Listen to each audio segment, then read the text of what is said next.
Hey everybody, we're outside Australia House. Protest has been organised for 1 o'clock, 12:30 now. A few people just have arrived.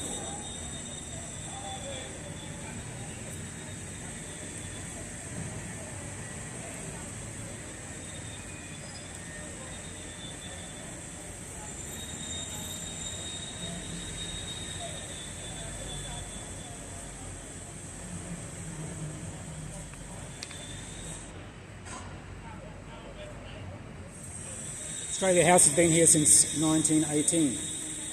Cost £1 million to build. It's 15 million in today's money.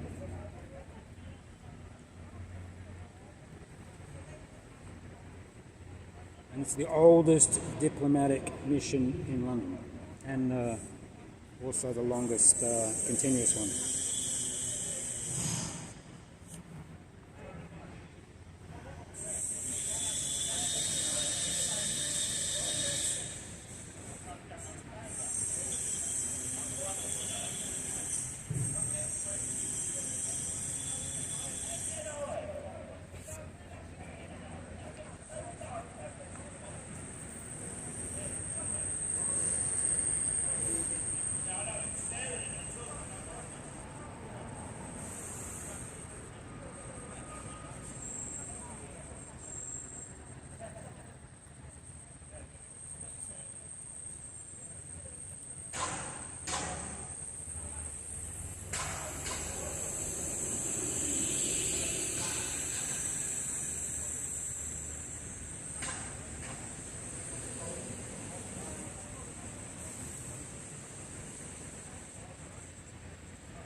Hey! We got Nick yesterday. Did ya? It's on Bailey. Right. She came out, didn't she? Gavin called her a silly old cow who owed her news. Where? And the old Bailey, he got done, didn't that cop who murdered that woman? Oh, right, yeah. He got 58 years. What he done to her, right? Yeah. Got a rental car, picked her up on COVID-19 charges, raped her, murdered her, put her in a fridge, set her alight, buried her underground. Next couple of weeks, he brought the family picnic in, and he put the picnic over the top of her. I said, any more officers like that? And he's flushed himself 4 times. He got his willy out 4 times in the last few months. Yeah. And he's a firearms expert. Oh, nice. So why don't they? The women said, the Metropolitan Police said the women were scared of him. He was a bit weird. So why didn't they do something about it? Did you go to demo last year? You did, didn't you? Yeah, I'm always here. I mean, you see all the riot shields? Yeah. Oh, well, thank you, yeah. Good day. Same old people, isn't it? Yeah, hardcore.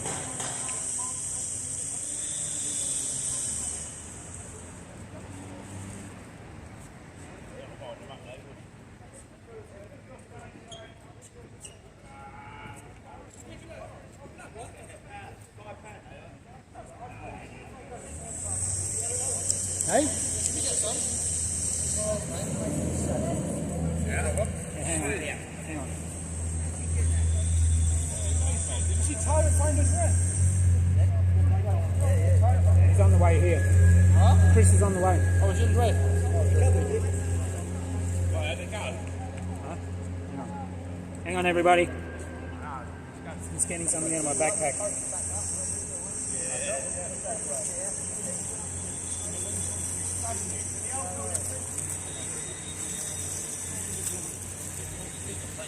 If he comes down, it's Alex. Giving these out.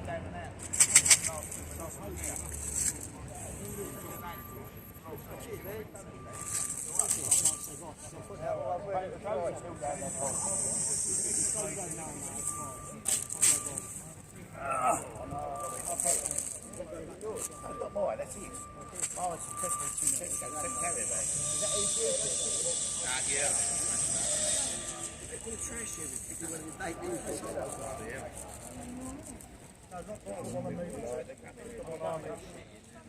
Gav, I don't do the handshake. I don't do it. Don't do COVID.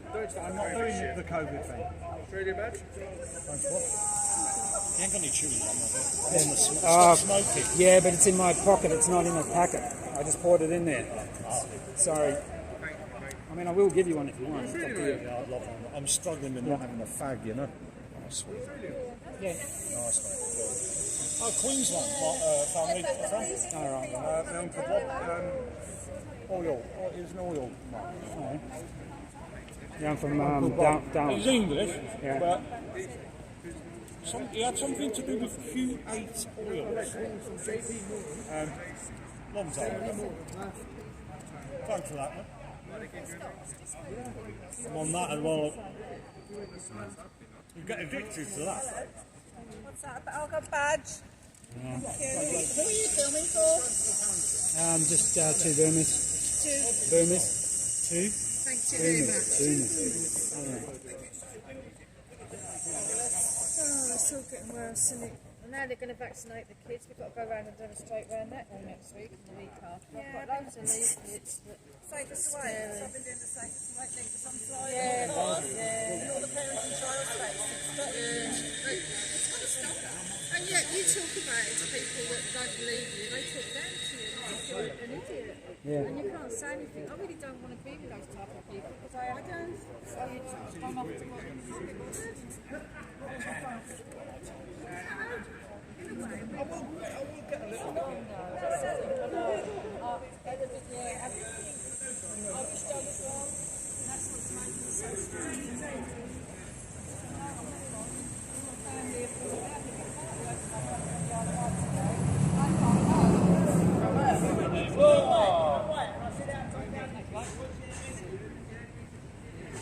Everybody got one? Yeah, got one.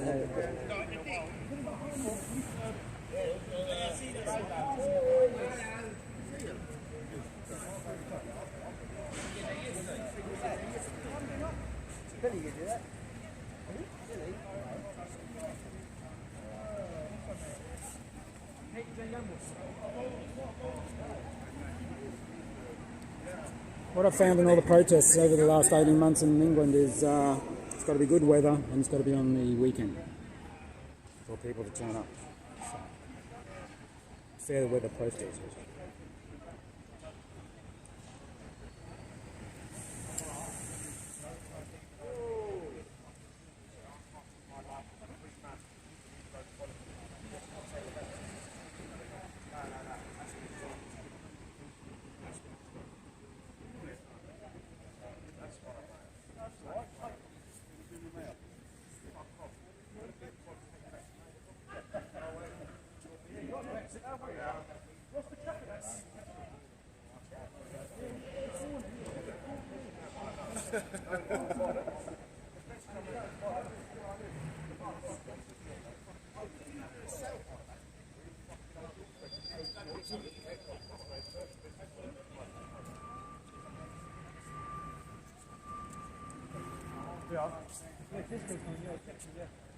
Oh, that one, that was a better one. Yeah. Do you want one? Oh, I'll give you that. Yeah, I'll have that. Yeah. Go on, you can have that. I need two ends. That's all right. Put it on your, I'll put it on your back. 145 minutes sold that one, didn't he? I went in about Charlie Mullings. Do you know why he's there? He's running for mayor. Do you know why he won? Because he says he's got the fucking jab. He hasn't got the fucking jab, and he's going to get away with jail. He's running for mayor. He's going to be a fucking pop star as well. Who? Charlie Mullings. Who's that? Liverpool Plumbers owner. Ah, the chick Rod Stewart. Yeah. And what's Stuart gone wrong? That's what he said. He's going to be a music promoter. He's going to be a musician. He's going to run for London mayor. What the fuck? Hey, guess who's going? I'm a celebrity. Cantona.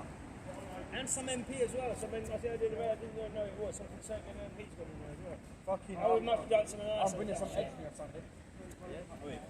Confirm Matt Hancock. to make sure that I'm happy.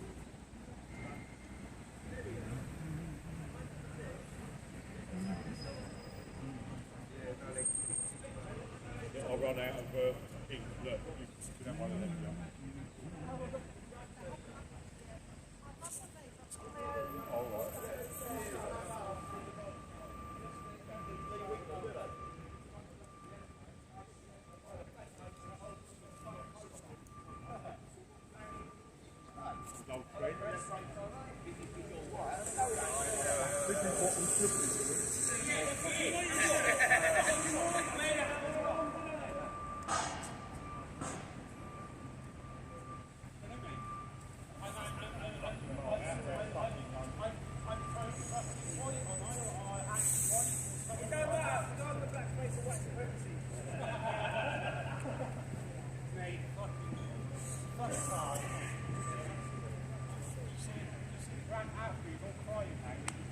What he's done over the last fucking year.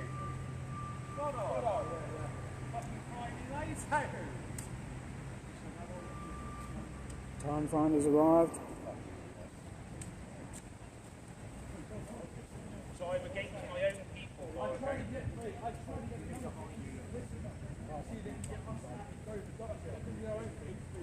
Yeah, that's good. Mate, that's why some of those Black Lives Matter. Black Lives Matter now are turning around to say fucking vaccine, right? Yeah, I know, yeah. So we should be standing with these people. Yeah, that'll You stop know it. what I mean? It's fucking. We can't agree. We're not going to agree on all the politics between Black Lives Matters, us, and everything else like that. But we can agree on this. Yeah. We should be standing behind everybody. Oh,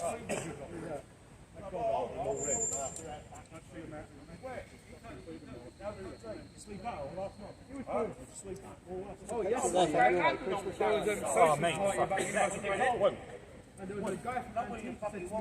Never fucking win, mate.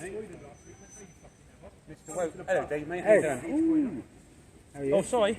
Indy was... Look. Told you. Wouldn't need it. Yeah, just in case. He didn't bring it. It'll rain. It's all pretend down to the block. What? You what? You what? A lighter. Oh, lighter. You know, bed? Oh, mate. I've got a whole stack of it. Look down, Andrew. Flags. At least one good thing's happened today. Yeah. She fucking got it. Premier. New South Wales Premier's gone.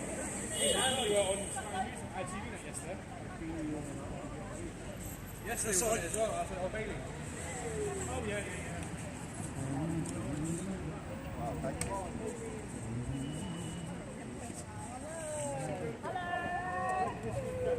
Can't remember this. Oh, yes, please. Hello, how are you?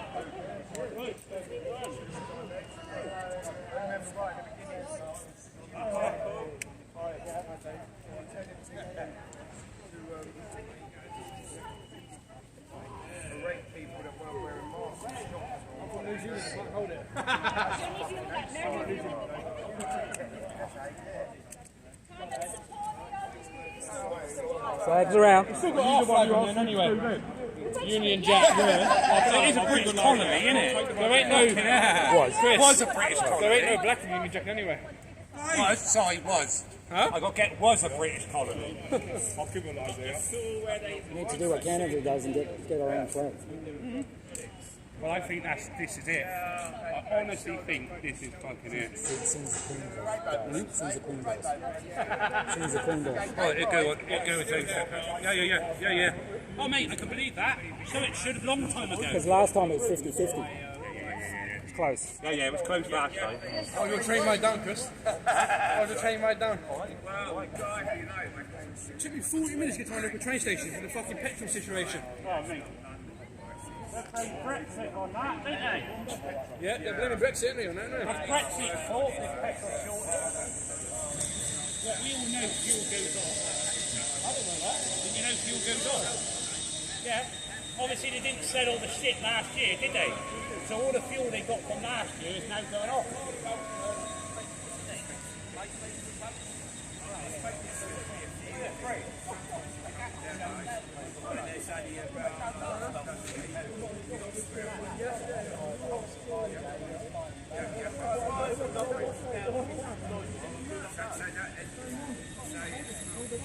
I've got that other one for you too. Oh yeah, the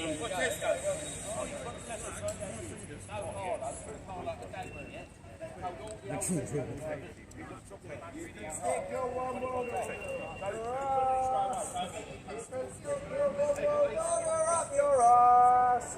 You can stick your one world order. Stick your one world order. Stick your one world order up your ass. Aussie, Aussie, Aussie! Aussie! Aussie! Aussie, Aussie, Aussie!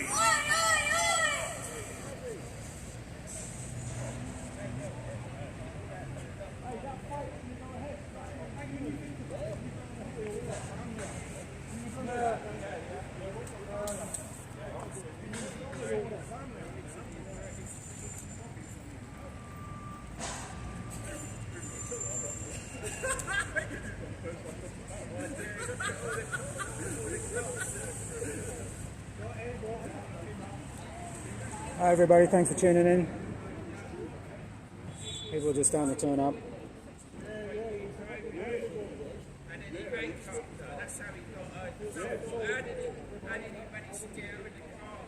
It's a weekday though.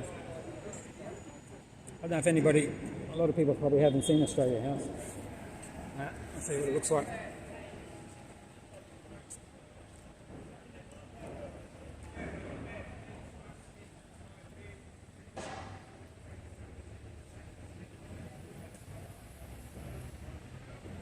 So built in 1918, £1 million, £15 million in today's money.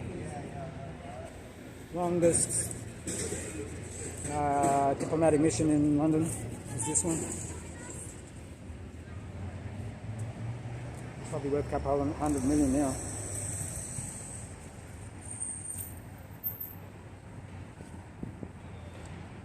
And we seem to have got most. Haven't seen the NT flag.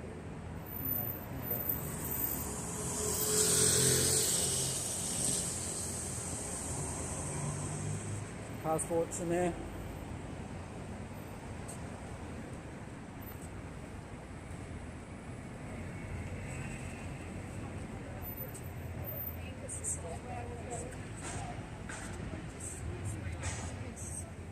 Hey. Yeah, good, yeah? Yeah, all good, thanks, mate. What's your name? Hey? What's your name? Dave. Dave. Two Oh, boomers. Yeah. what's that? Two boomers. Is that your Dennis? Oh, sweet, yeah. It's on yeah. there. What's that? It's on there. Oh, sweet, yeah. Nice. Hopefully get some people today. Yeah, it's still early, isn't it? So. It's a weekday. Yeah, exactly, yeah, weekday ones always. I like weekday ones. It's got to be the weekend and nice weather here to protest. Yeah.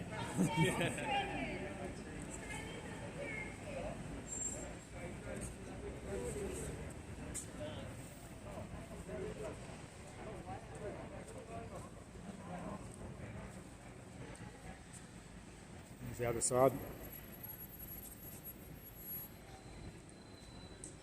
Whoops.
Want to keep up with what's going on in Australia, subscribe to the Aussie Cossack and Rebel News.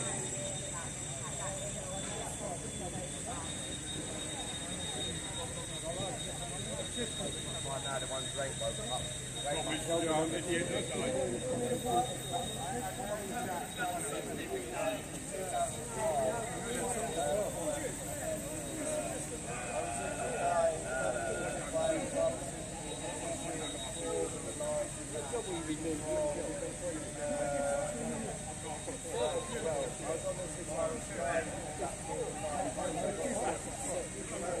afternoon, everybody. We are outside Australia House. We're in solidarity with Australian brothers and sisters. Give us a 5 in the chat. Yeah, Tyron Finder's online. Don't forget to subscribe to him if you haven't.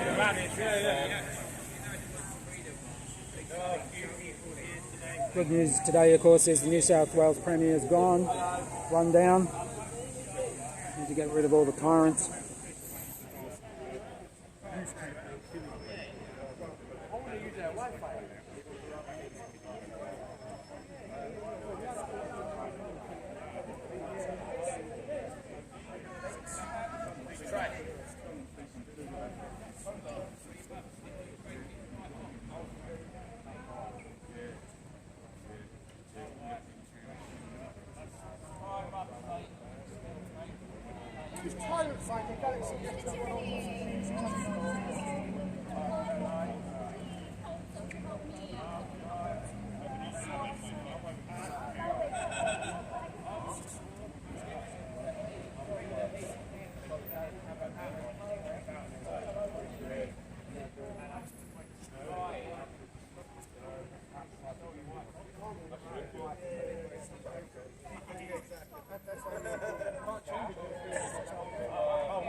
Andy's got a louder voice than that anyway.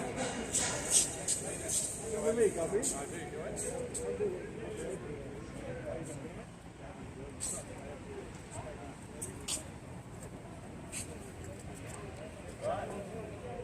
How you doing, mate? All right. Very good, yeah.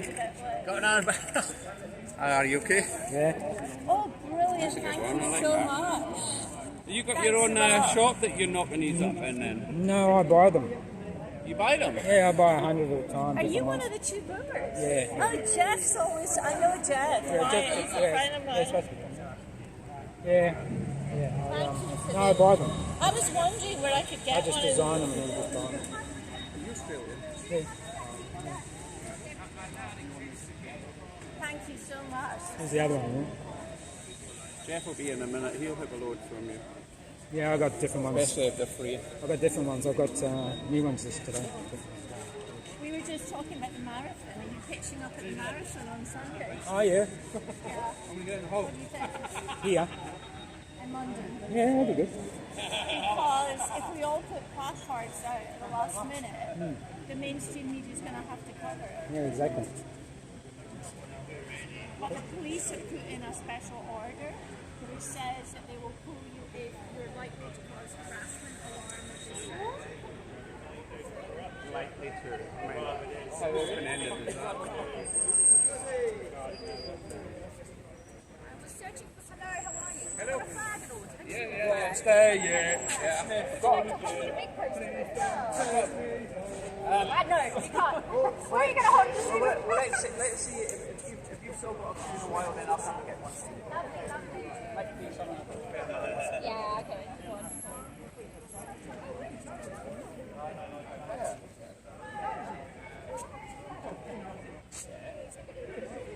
Yeah, got the bag, got the bag.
How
are you?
Police have arrived.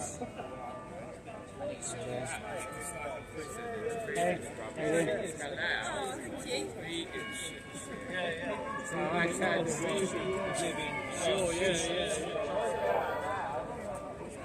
Stop the police brutality!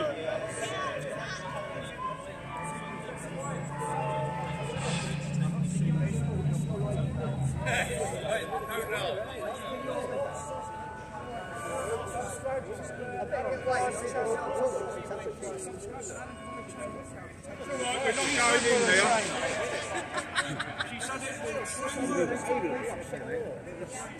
What's your YouTube channel? Two burners. Two burners. I'll be honest, I'm decided to first, but I'll put it in my phone now. Yeah. I think TWO. Yeah. Go on this.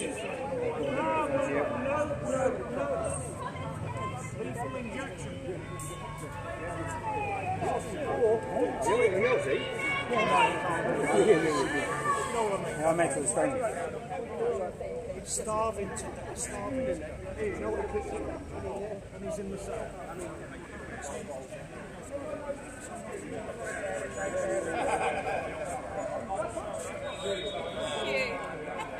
Turn the lights on.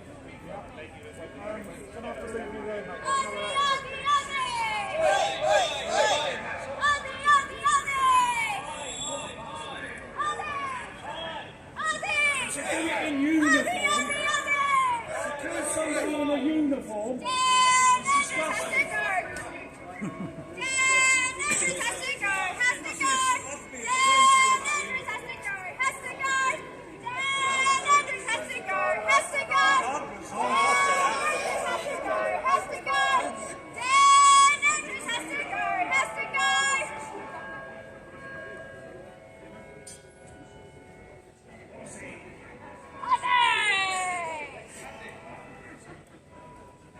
Oh, you got a notification, did you, Derek? Fucking hell, you're the only one that got it.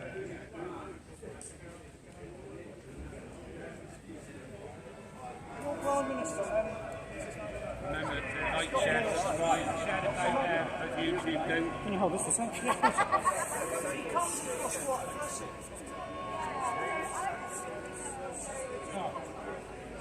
Oh yeah, t-shirt. Thank you, dude. Indy said he's going to try and come down. Indy. Yeah.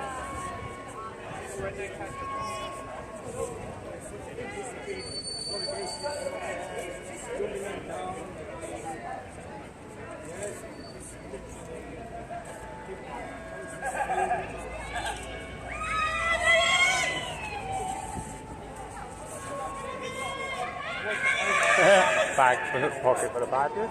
Oh, what's that one? Oh, yes, yes. Oh, yes, I think so, yeah. I'll give you some more. I'll give you some more. So I started going through it, like I was putting all the badges out and putting them on my bag today of yours. I'm like, oh, what's that? I forgot. I couldn't rummage through all my bags, I was getting fucking pricked. Yeah. There's a few of them. Some guy said to me, have you got a makeup? I've asked to interview the girl, but she's a bit shy. She may later, she said. Which one? This one? Yeah, the organiser.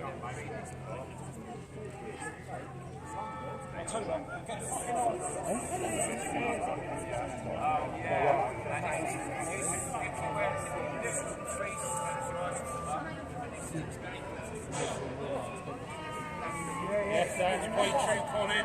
One Aussie time has gone in New South Wales. Hopefully that'll start the global purge in Scotland.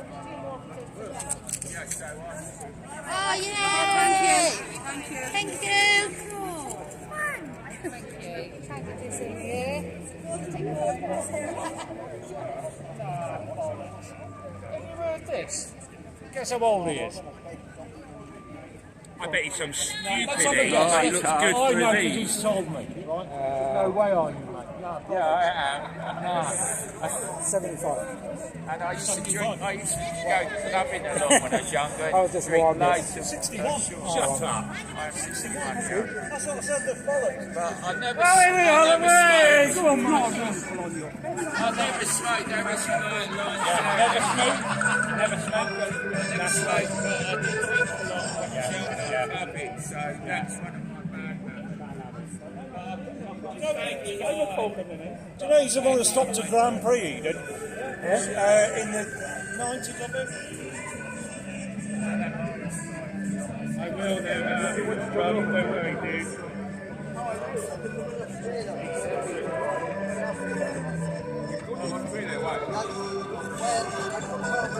Long time soldier. Back to Fox, back to Fox,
Thanks for tuning in.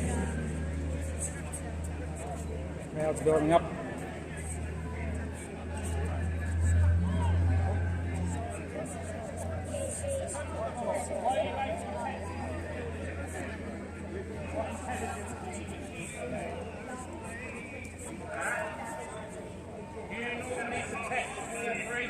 Police looking uncomfortable.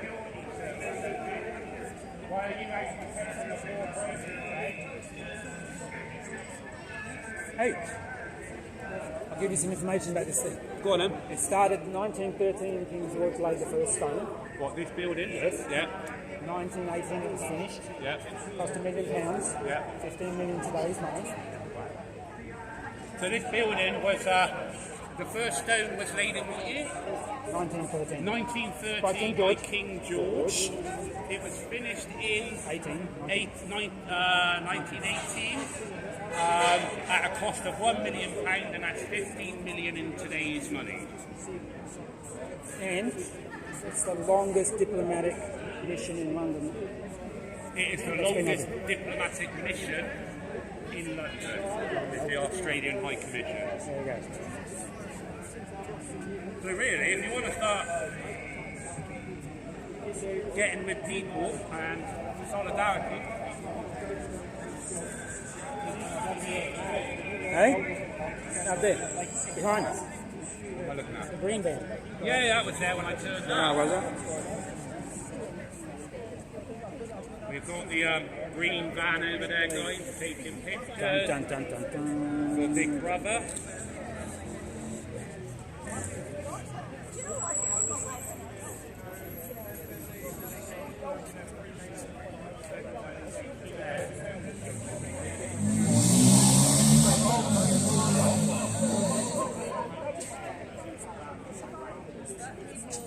When you see that at front of your house.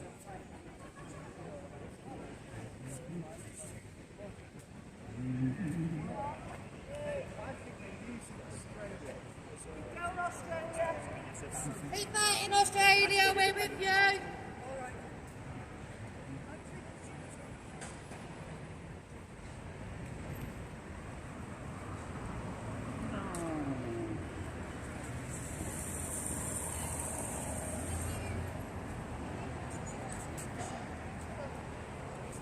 All the stuff I kind of use. I love you.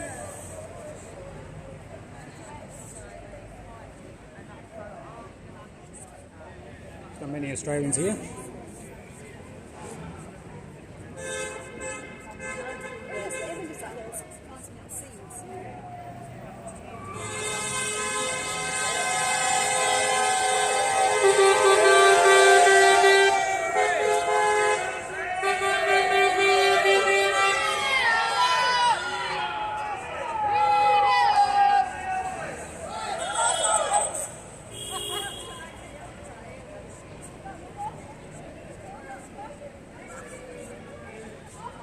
Support by the drivers.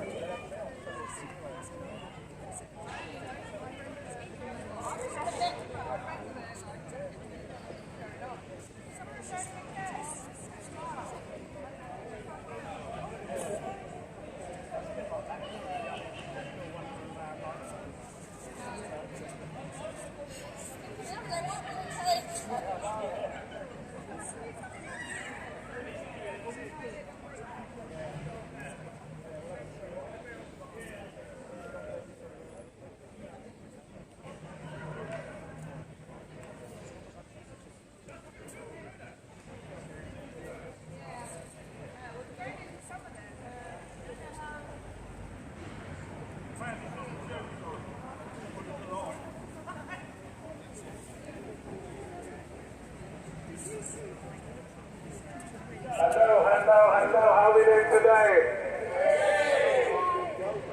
Ready to protest? Excellent.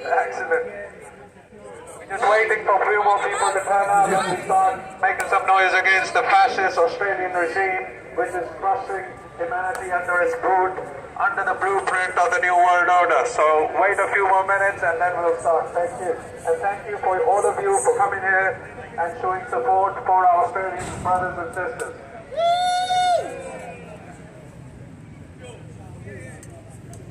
How are you? Yeah, you what are you doing, mate? You alright? Yeah. You want these?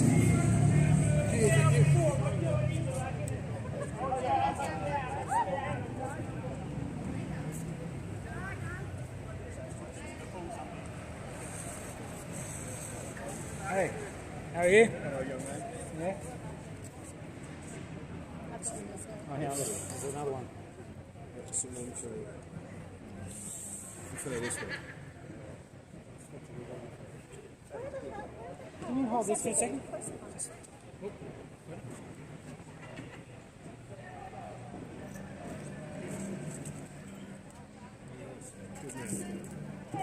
Good man, excellent. Where am I going to put them? I've actually brought a bag with me as well. Can you keep them until you put them in your bag? And don't let me go without them. That's great, Dave. So I haven't got a rucksack with me today. No, appreciate it.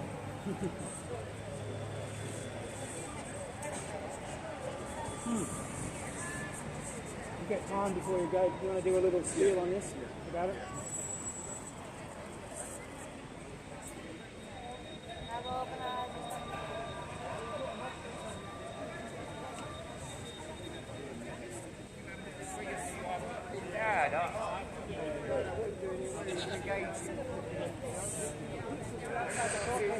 Oh, yesterday.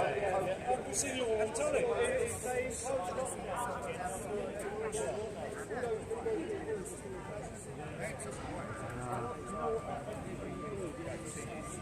More police.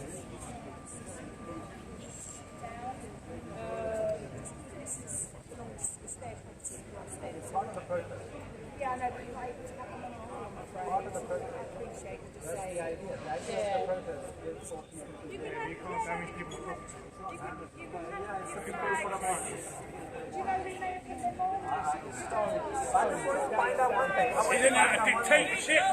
Dictatorship. Dictatorship. Dictatorship. Videos of you actually driving them onto the M25. We have seen videos of police driving insulate Britain and XR to their protest. And when it comes to protests like this, we have a major issue even with No, there's no major issue. It's just making sure that your protest is being facilitated, but also with mindful of members of the public and everybody's kept safe. So all I'm saying is that we need to keep the footway clear. we have a situation where we have the police actually saying that there's no problem with them actually driving Insulate Britain to M25 to block the M25, but they do have a problem with a few people putting up peaceful stickers and posters on the wall. So this is the situation you're facing. So when it comes to globalist protests, any globalist protest in the name of climate or race baiting, they're more than able to facilitate it. They are the protesters. XR has lost so much support in the UK that police have ended up actually protesting for them. To a degree, the reason Insulate Britain is hitting M25 today is because they have no support, and police and their agents are the ones who are blocking the M25. And this is what we are facing.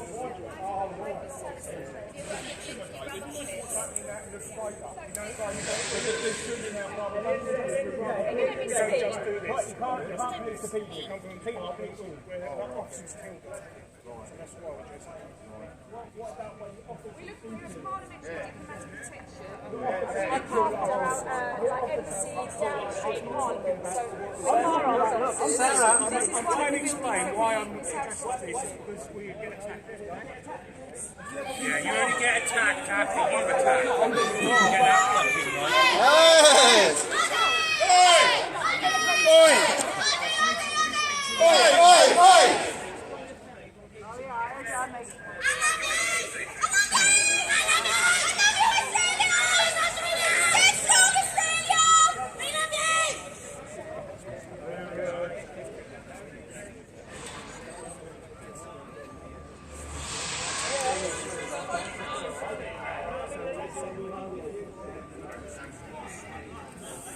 Police are saying move away from the building and take these things down apparently.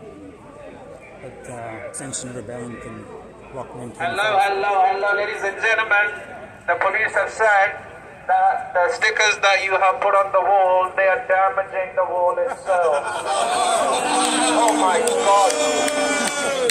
Oh my God, the wall is breaking down. The weight of the stickers is so heavy, the stone itself is falling apart.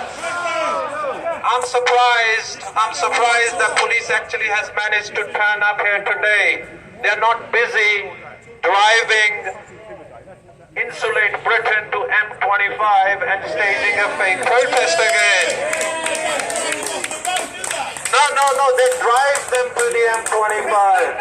No, the videos are out there. They are actually driving these people. So when it's a globalist protest about race baiting and fake climate science, it is the state itself managing those protests. That is the reality which we are facing today. Because XR and the climate con has lost all support from everybody. They have lost support to a degree that the police itself has to send its undercover agent to stage a protest. This is the degree that the globalists have lost ground to the global freedom movement. So, ladies and gentlemen, leave the stickers there and let's see if the wall falls down. Yes, good idea. Are they going to get us tea and biscuits? And the others got tea and biscuits. Aussie, Aussie, Aussie! Oi! Oi! Aussie! Oi! Aussie! Oi! Aussie, Aussie, Aussie! Oi! Oi! Ladies and gentlemen, now I would like to call on my friend Jeff, who wants to share his views. Thank you very much. Wait, one second.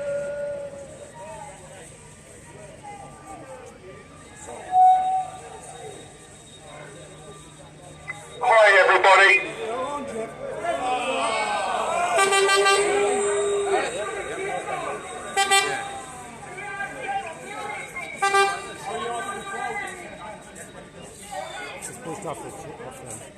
There we go. Typical Metropolitan Police not allowing a citizen to exercise his freedom of speech. All I wanted to do was rise my height by a few inches, and yet again we've got the London Metropolitan Police sitting their boots on top of what they should be doing, which is making sure that we can all hold these tyrannical governments in check. And one of those tyrannical governments is in Australia, right now, today. And this group of people have gathered today at the Strand in London to show support for our brothers and sisters on the streets of Melbourne.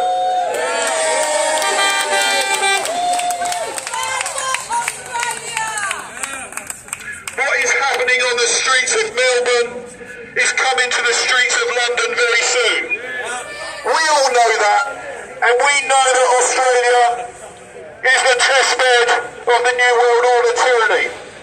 And this is why this small group of people, which I'm sure will increase in numbers as the hours go by this afternoon, are coming out in support of our Australian friends. The videos that are coming out of Melbourne are nothing short of shocking. I never would have thought that I would live long enough to see fascism, real totalitarianism on the streets of our sister company down in Australia. A country that I visited 3 years ago for the first time, and a beautiful place it is. In many ways, a lot of Australians are more British than British. In many ways. So, I would say to our friends in Australia, this is a gathering in London to support you, and I know that there are other gatherings around capital cities in the world going on as I speak as well. And we are with you, and what we are seeing is truly horrific. Dan Andrews, the Governor of Victoria, what are you doing? What are you doing, man? Do you not look in the mirror in the evening and think to yourself, what am I supposed to be doing? I am not supposed to be bludgeoning 70-year-old protesters, which is what you have instructed your police force to do. You have become a disgrace, and frankly, what you are doing is acting as a recruitment sergeant for the movement around the world. Do you agree, ladies and gentlemen?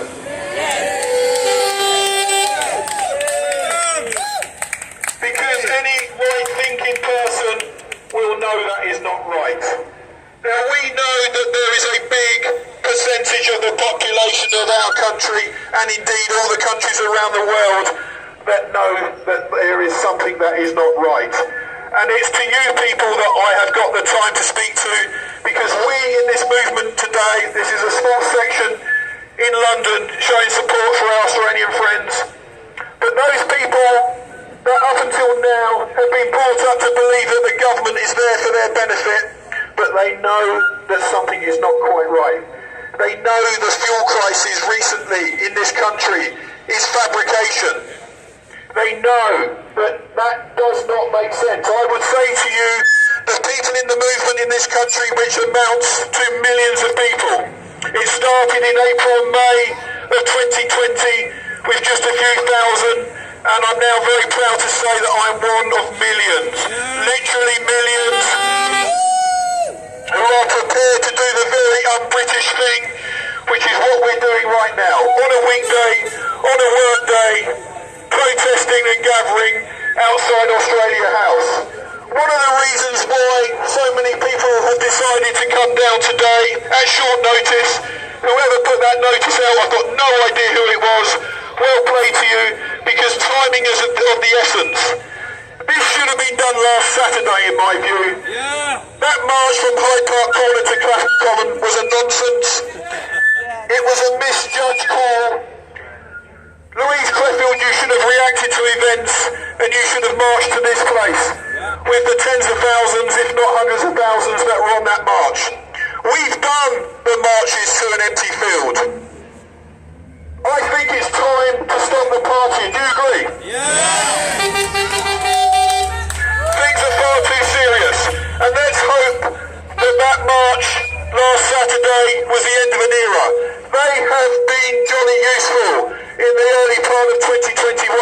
I was there in March, April, May and June. In April, we had over 1 million people on the streets of my capital city, a tremendous sight. We know that the media, the lying propagandists in the media completely ignored the event. But we live in the age of social media and that message got out there. But we need to up the ante, do you agree? And what we're doing today is up in the ante, and I'm sure as the afternoon goes on, as people leave their offices, as people leave their shops, they will come and join us, and we will let these people know in this Australian building behind me that we are aware of what's going on. We know about the media censorship that is coming out of Australia. We know that YouTube are stopping the freedom of speech and the freedom of the videos to come out of that country. But the genie is out of the bottle. We know what is going on and we are not going to have it. And I'm delighted just to be here today. Bit of a late arrival. I drove down from Milton Keynes, and as soon as I hit London, the petrol station queues delayed my journey. So apologies for taking so long to get here, but it's good to see so many people so quickly arriving outside Australia House. I'm going to hand over to my friend now, Gucharan, who I had the pleasure of meeting in the autumn of last year, and I have learned much from Gucharan Singh about the plight of the Punjabi farmers in India, and there is another testbed of what the New World Order are trying to do. So I would encourage as many of you as possible to listen carefully to what this man has to say. I would, just while I've got the megaphone, I would encourage as many of you as possible who have got a voice. I see Heike Koo is here. Heike, great work at the Labour Party conference the other day. Excellent job. I think it's fair in saying that Heike is from the left wing of the Labour Party. I think it's fair in saying I'm not from the left wing of the Labour Party.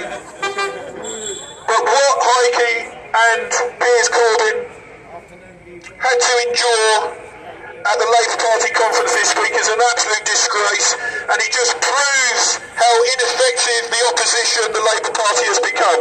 So well done, Heike, and your friend Piers, for highlighting to the world what that party that you used to love, I'm sure no longer love, has become. So thank you. And I'm hoping Heike comes up and gives us a first-hand experience, a first-hand commentary of what happened. Anyway, enough from me. I'll pass over to Gudrun.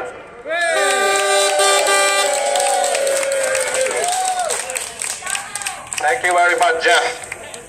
As far as the reality of what's happening in Australia, I think all the videos you have seen, you have to realize all the videos which you are seeing of people being brutalized, people being absolutely degraded like animals. Those are the people, majority of them wear masks, majority of them are vaccinated. Even after fully compliance to the new fascist world order, this is what's happening to them. You have seen the videos of people just walking outside their flats, their houses, and the fascist police, the Gestapo police, absolutely brutalizing them outside their own houses, just 10 meters away. This is the price you have to pay for compliance to fascism. You need to understand, more you comply, more you suffer. Learn to resist. Resist, defy, do not comply. Together, resist, defy, do not comply. Resist, defy, do not comply. I think this word, this idea, we need to completely understand that all those videos that you are seeing, of people being brutalized by this fascist regime, the New World Order, are of the people who are fully compliant. Let me repeat, are fully compliant. They are fully vaccinated, they wear the mask and they follow the rule. The day even the mask slips off their nose, they are being brutalized by the police, by the fascist regime. This is what's heading here if you do not stop. If you don't resist the New World Order, that's your future. And as far as where the situation in Punjab, that's another step forward. In Australia, you're seeing rubber bullets. In India, what they are seeing, the equation is very simple. They are live rounds and mass starvation. And people understand the day they stop protesting, the fascist Indian regime will starve you to death. The equation in Punjab is very, very simple. That's why they protest. That's why they resist. And the equation that exists there will become the new normal and the new reality worldwide. Everything that you are seeing in society with so-called these staged fuel shortages, staged shortages at the supermarkets, staged every single aspect of the news media that you're seeing is part of Agenda 2030. Under Agenda 2030, all natural resources worldwide will become the property of the globalists, to a degree that the human body itself will become the property of the pharmaceutical industry. Pharmaceutical industry will own the human body. Every aspect of the human body will become the property of the pharmaceutical industry. You will have no choice. Your immune system and to your reproduction will become the property of the pharmaceutical industry. This vaccine program is a front. This is a front for Agenda 2030, ownership of the human body itself. That's the reality of the so-called vaccine program. They're not trying to cure any virus. They are trying to take over the human body. It is a political agenda. That's what you need to understand. And this political agenda will not stop. There is no reasoning for this agenda, and this agenda has been planned for over 50 years, and they are never ever going to stop. The only way this political agenda stops is the day you come out on the streets and stop it yourself. So again, resist, defy, do not comply. Resist, defy, do not comply. Thank you very much.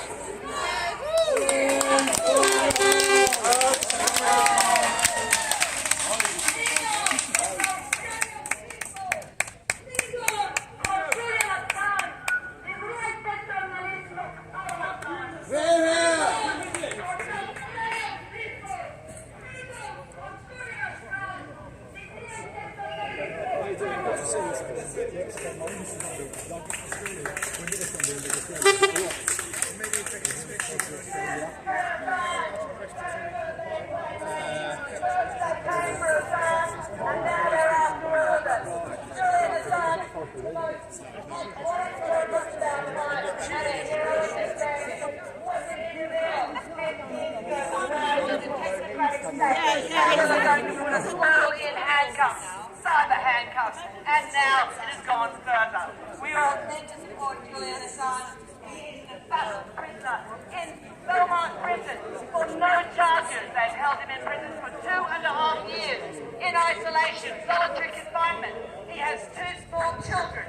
They check their mouths when they go to visit him. Hello, can you come here in the middle? Can you come here in the middle?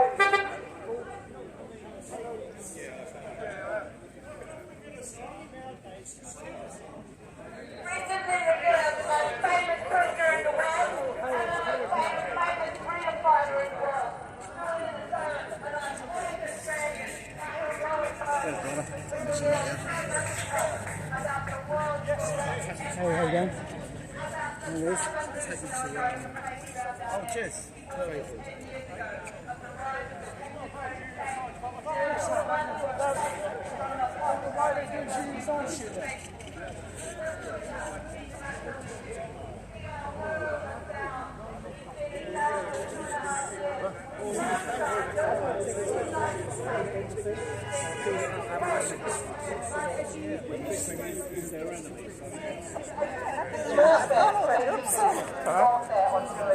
Because none of it is legal. He has done nothing wrong.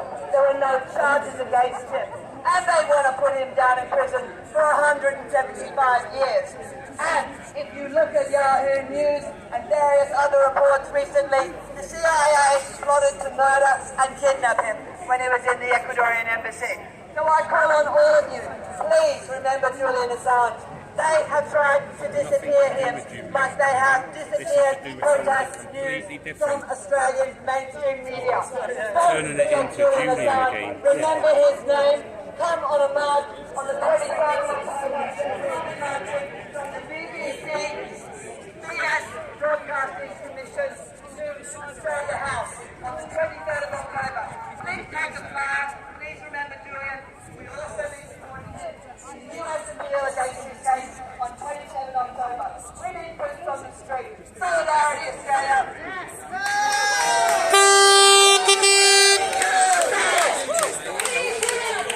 Thank you very much. If there's any other speakers who would like to speak. We have 2 speakers when we start with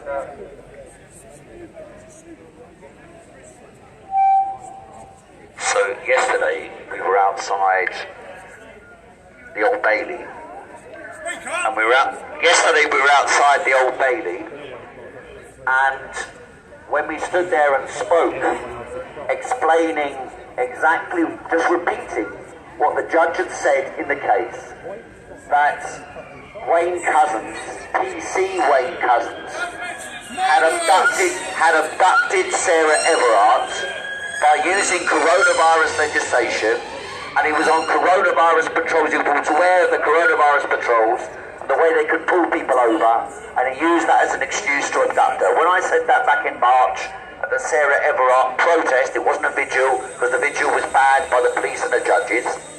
It was a protest, and anyone who turned up there was protesting. And when we said that at the time, booed and jeered and chanted down, and the media made out we were to blame for escalating the conflict into a violent conflict when the police intervened and arrested people. And now it's all come out that what we said was true. It was correct. coronavirus rules. As many of you know, we've been picked up off the street, arrested, without charges, without even bringing charges afterwards, locked up and detained like any tin pot dictatorship in South America in the 1970s or 80s, or like South Africa in the 1970s or 80s. This is where our world has gone. And so those liars in the media yesterday, who then went out and said, people shouted at us, what a disgrace we were, for standing up and pointing out the simple facts that even they had to admit. It was farcical reading their articles. And then we were asked to desist, and we desisted because of respect for Sarah Everard. And then when we went away, we discovered why there was such a long wait between the judge's judgment and people coming out to speak to the press. Because in reality it wasn't the family who came out, which is what we were expecting, but President Dick who came out.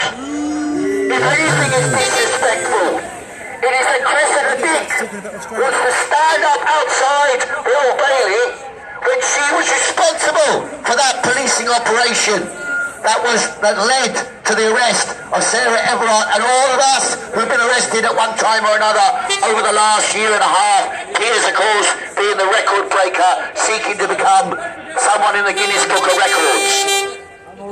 Now, at Labour Party conference, we went to meetings of groups called the World Transformed, supporters of Piers' brother, Jeremy Corbyn. And I worked alongside these people in one way or another for more than 30 years, 40 years. And what happens to us who campaign for them, who fought for the basic ideas of social change, democratic accountability and economic democracy? These people use violence against us to prevent us from speaking. They use fraudulent grounds to prevent us from speaking. They said, halfway through the questioning, we put up our hands like this, stood up like this. No one could avoid seeing that we wanted to ask a question. No one could avoid seeing that it was Piers Corbyn standing under his brother, waiting to ask a question. What would your natural response be in those circumstances?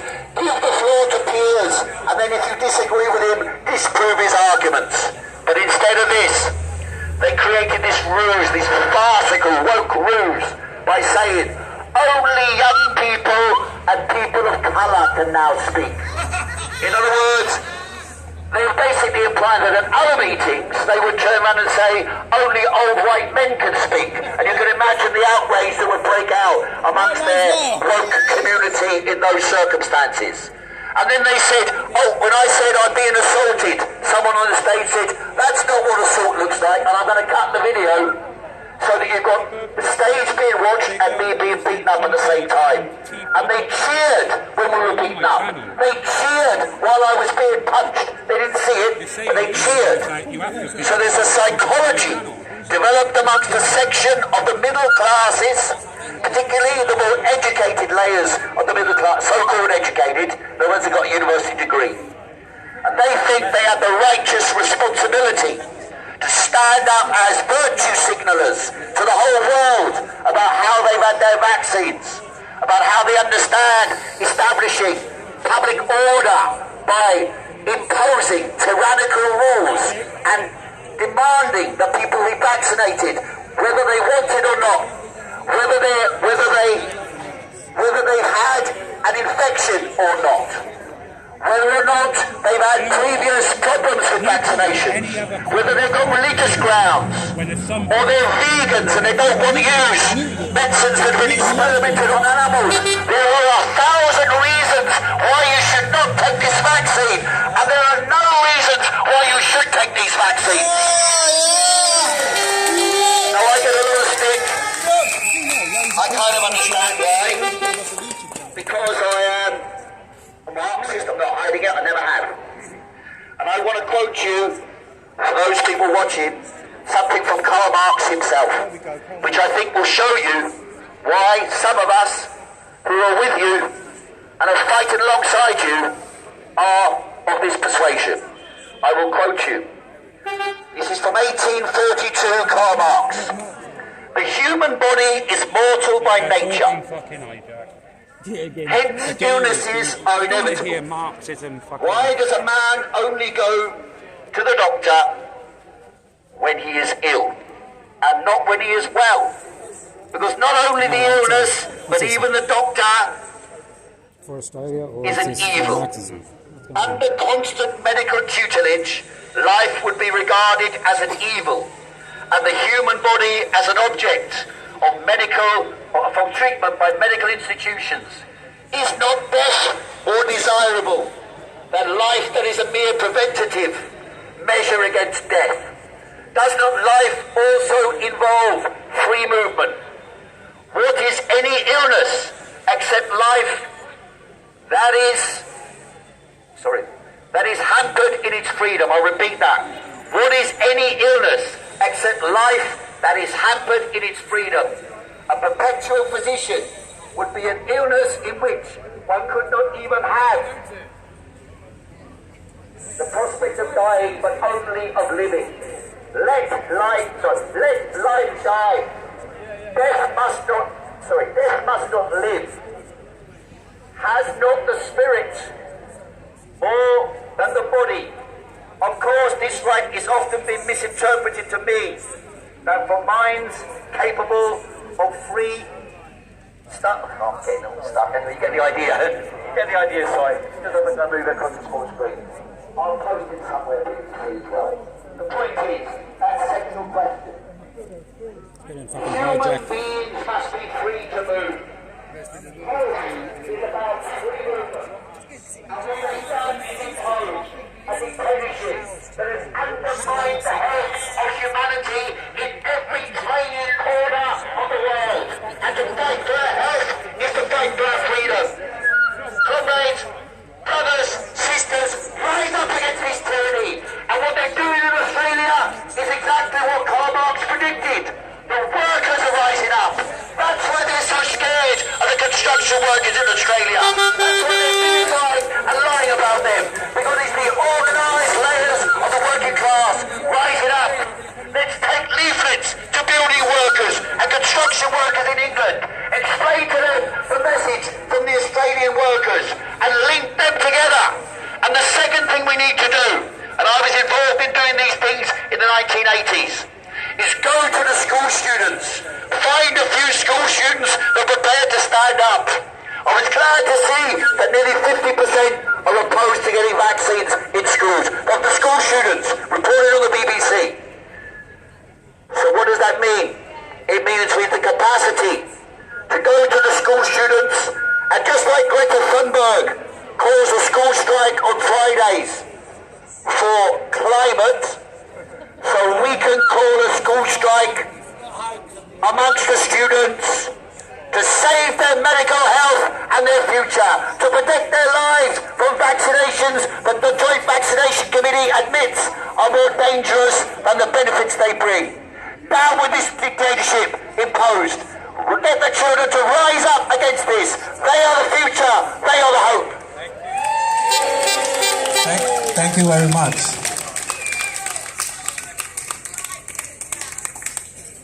Ladies and gentlemen, just wanted to mention a few things about the Sarah's case. I think what we have to realize, it's becoming very clear that the main predominant, the only factor in her murder was the COVID, the law itself. That was the main cause, but regulations. And the thing is, what you have to understand, this is not unique. These kind of laws exist throughout the world. They call them Special Armed Forces Law. They call it National Security Law. It exists in many different countries. And when we see a situation where we saw a woman being kidnapped let's be clear, she was kidnapped, tortured, raped, murdered under the so-called COVID regulations. And let's be clear, when you have a situation, all of that will be justified in these laws, because they have done this throughout the world. When I talk about Special Armed Forces laws in the third world country, those laws justify absolute everything. Let me give you an example of India. India's Special Armed Forces law. This is what they're heading towards. When they talk about COVID restrictions and COVID law, this is what they want to, the model which they want to set themselves up on is this Special Armed Forces laws which exist throughout the world. And under those laws, the security forces and the regime has absolute immunity to everything. Rape, murder, torture, massacre, every single aspect of brutality is justified under these laws. It is within the rights of the security forces, and the situation which we saw exists within the third world every single day.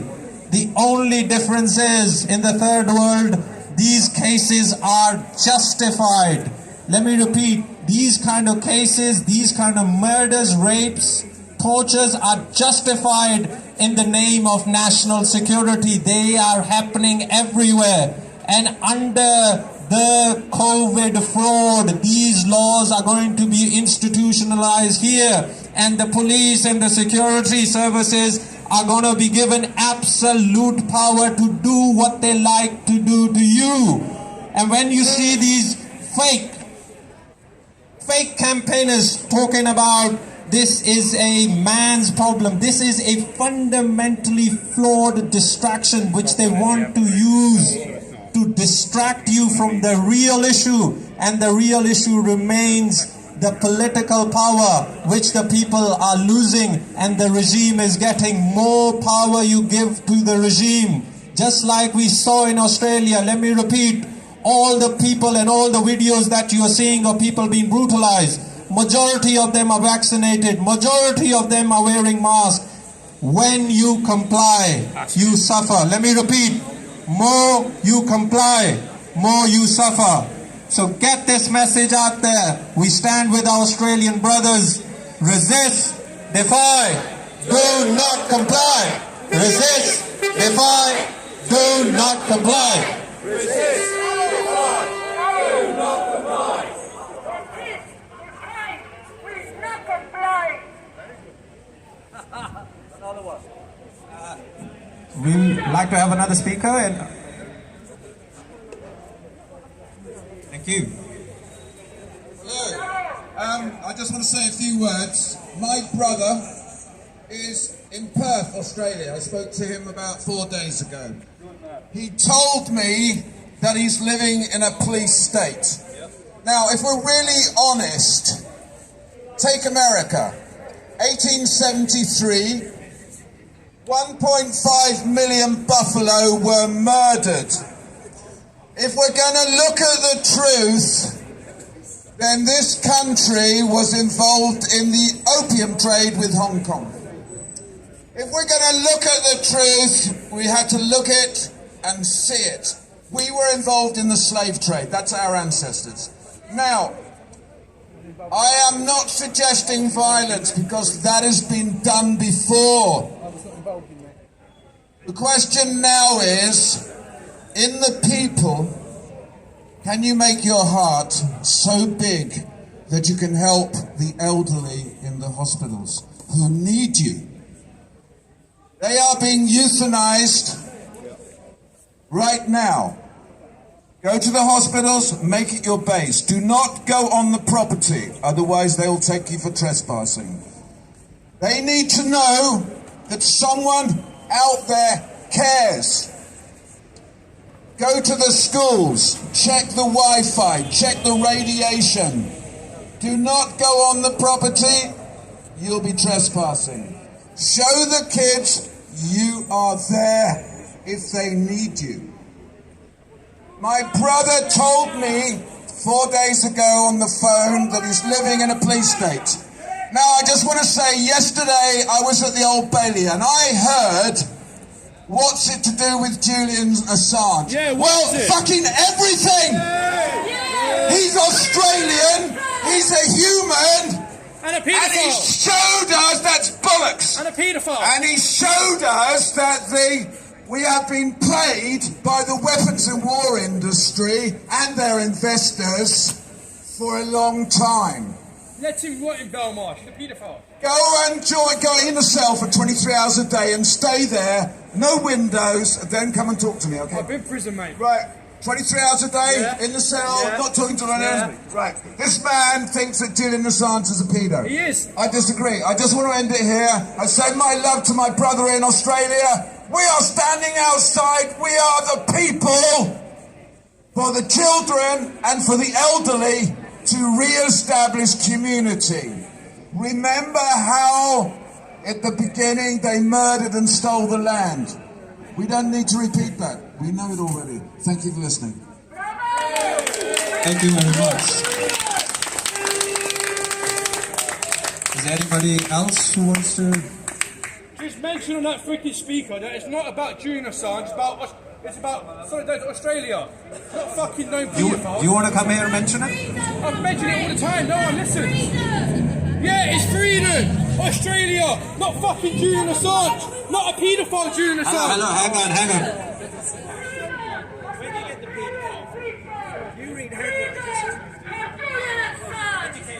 Is there anybody else who wants to air their opinions?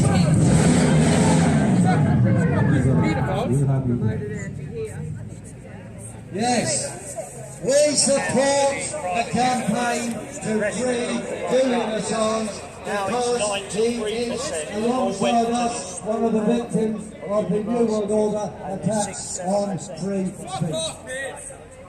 Now we completely support the campaign of Julian Assange, and we reject absolutely the smears put about by the other side in order to undermine that campaign. Okay, we're outside the Australian Embassy, or the Australian High Commission, specifically because of the tyranny now being imposed in Australia, and because what happens there could come here unless it is defeated. Let us be clear, all around the world, all these struggles now are one and the same. We are all united again in action against the new normal and the new world order impositions. And a defeat for one is a defeat for all, and a victory for one is a victory for all. That is why we applaud completely the Australian building workers who took to the streets against the police. And they beat the police. We applaud all those lorry drivers who are taking action to drop the roads, to bring the Australian economy to a standstill. All those actions are our actions, and we support them everywhere, and they support us.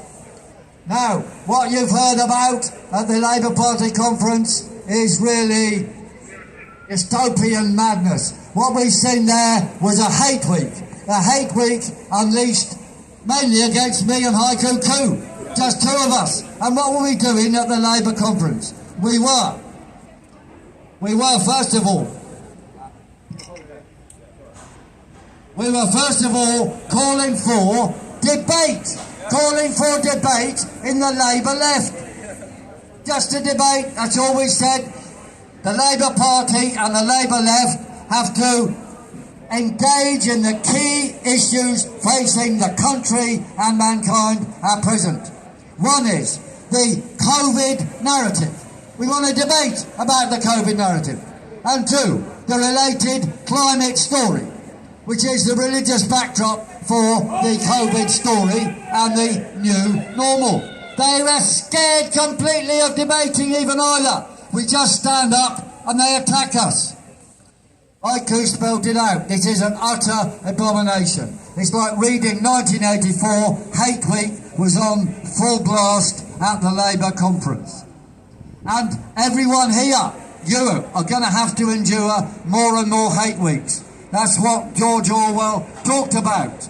Just completely mindless, brainless attacking of anybody who has an opinion different from the, well, then it was whatever, East Asia, Eurasia, Oceania, who knows. But now it's against the propagators of the new normal. So you're going to have to endure this. Things are going to get harder for you individually.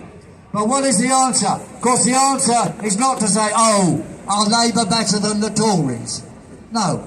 No, they're equally bad. They're equally the worst. Both of them have to go.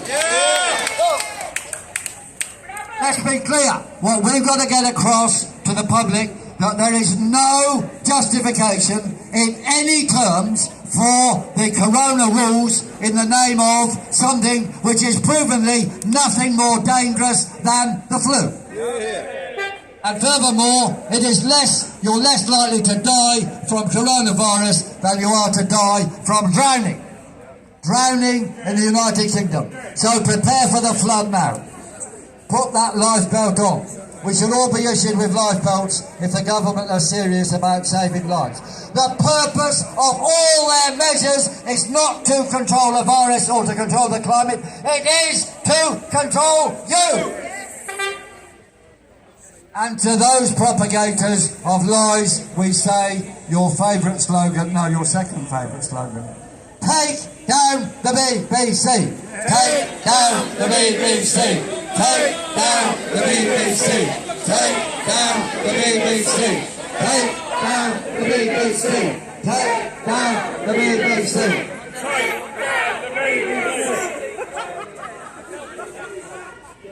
How are we going to win?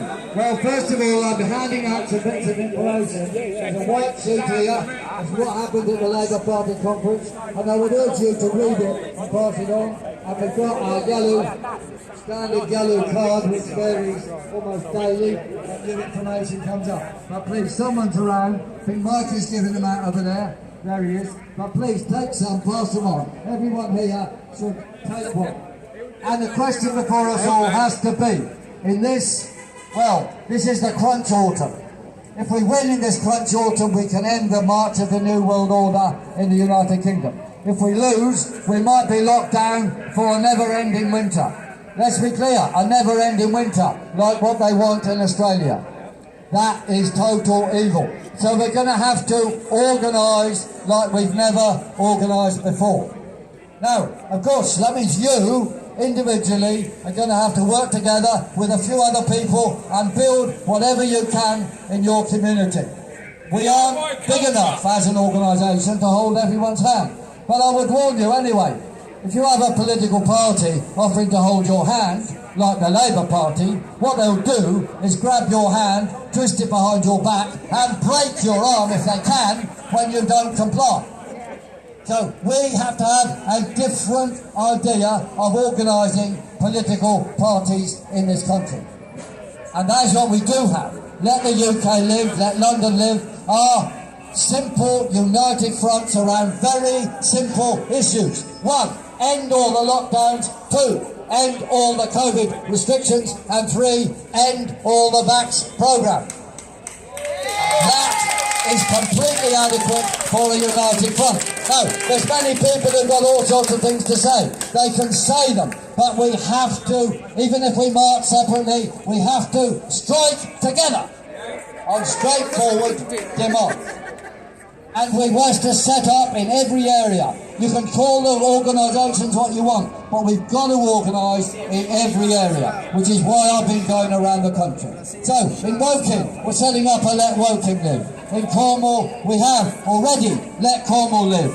And I think in Milton Keynes, we have here in front of us the man from Let Milton Keynes Live. There we are.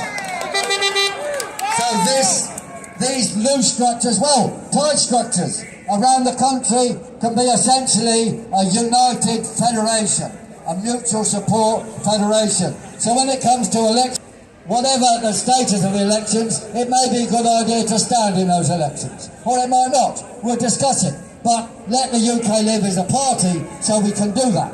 And you can stand under the umbrella of Let Milton Keynes Live, which will be part of Let UK Live. We do all these things, but let's be clear. We're not a centralist dictatorship party, as the Labour Party has become, or these various Trotskyist groups around the country purport to be. But they have influence over nobody except themselves. And the Labour left and the Labour Party are getting more and more isolated.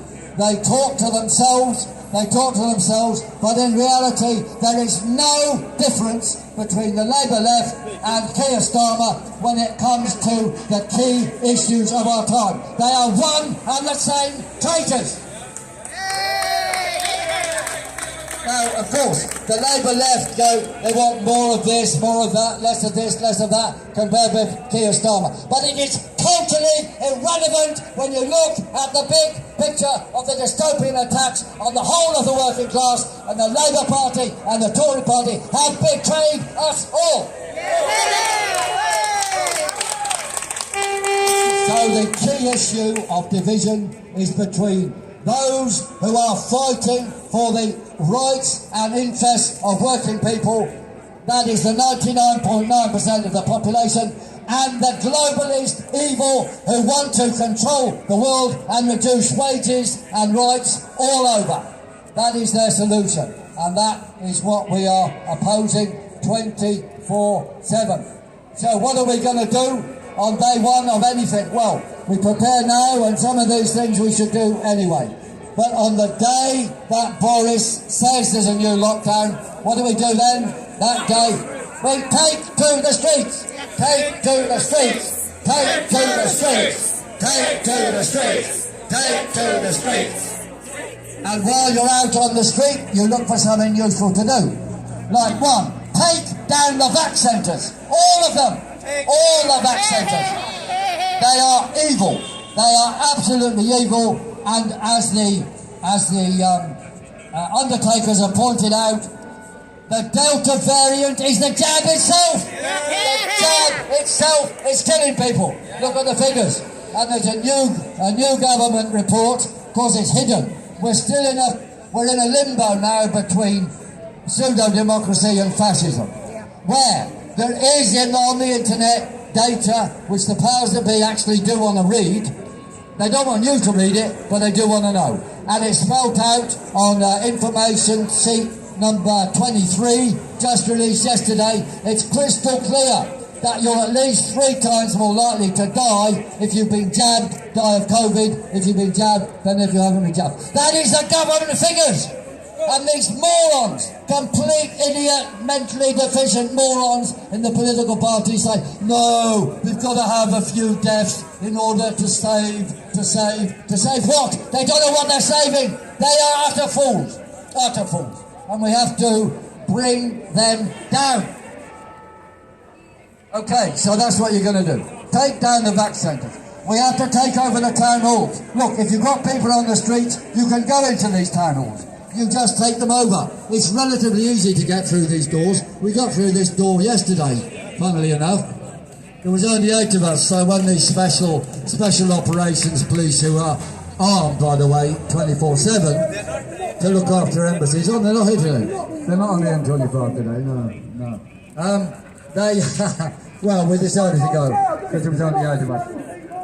They're all here. Every time I would them over here. We're in Australia.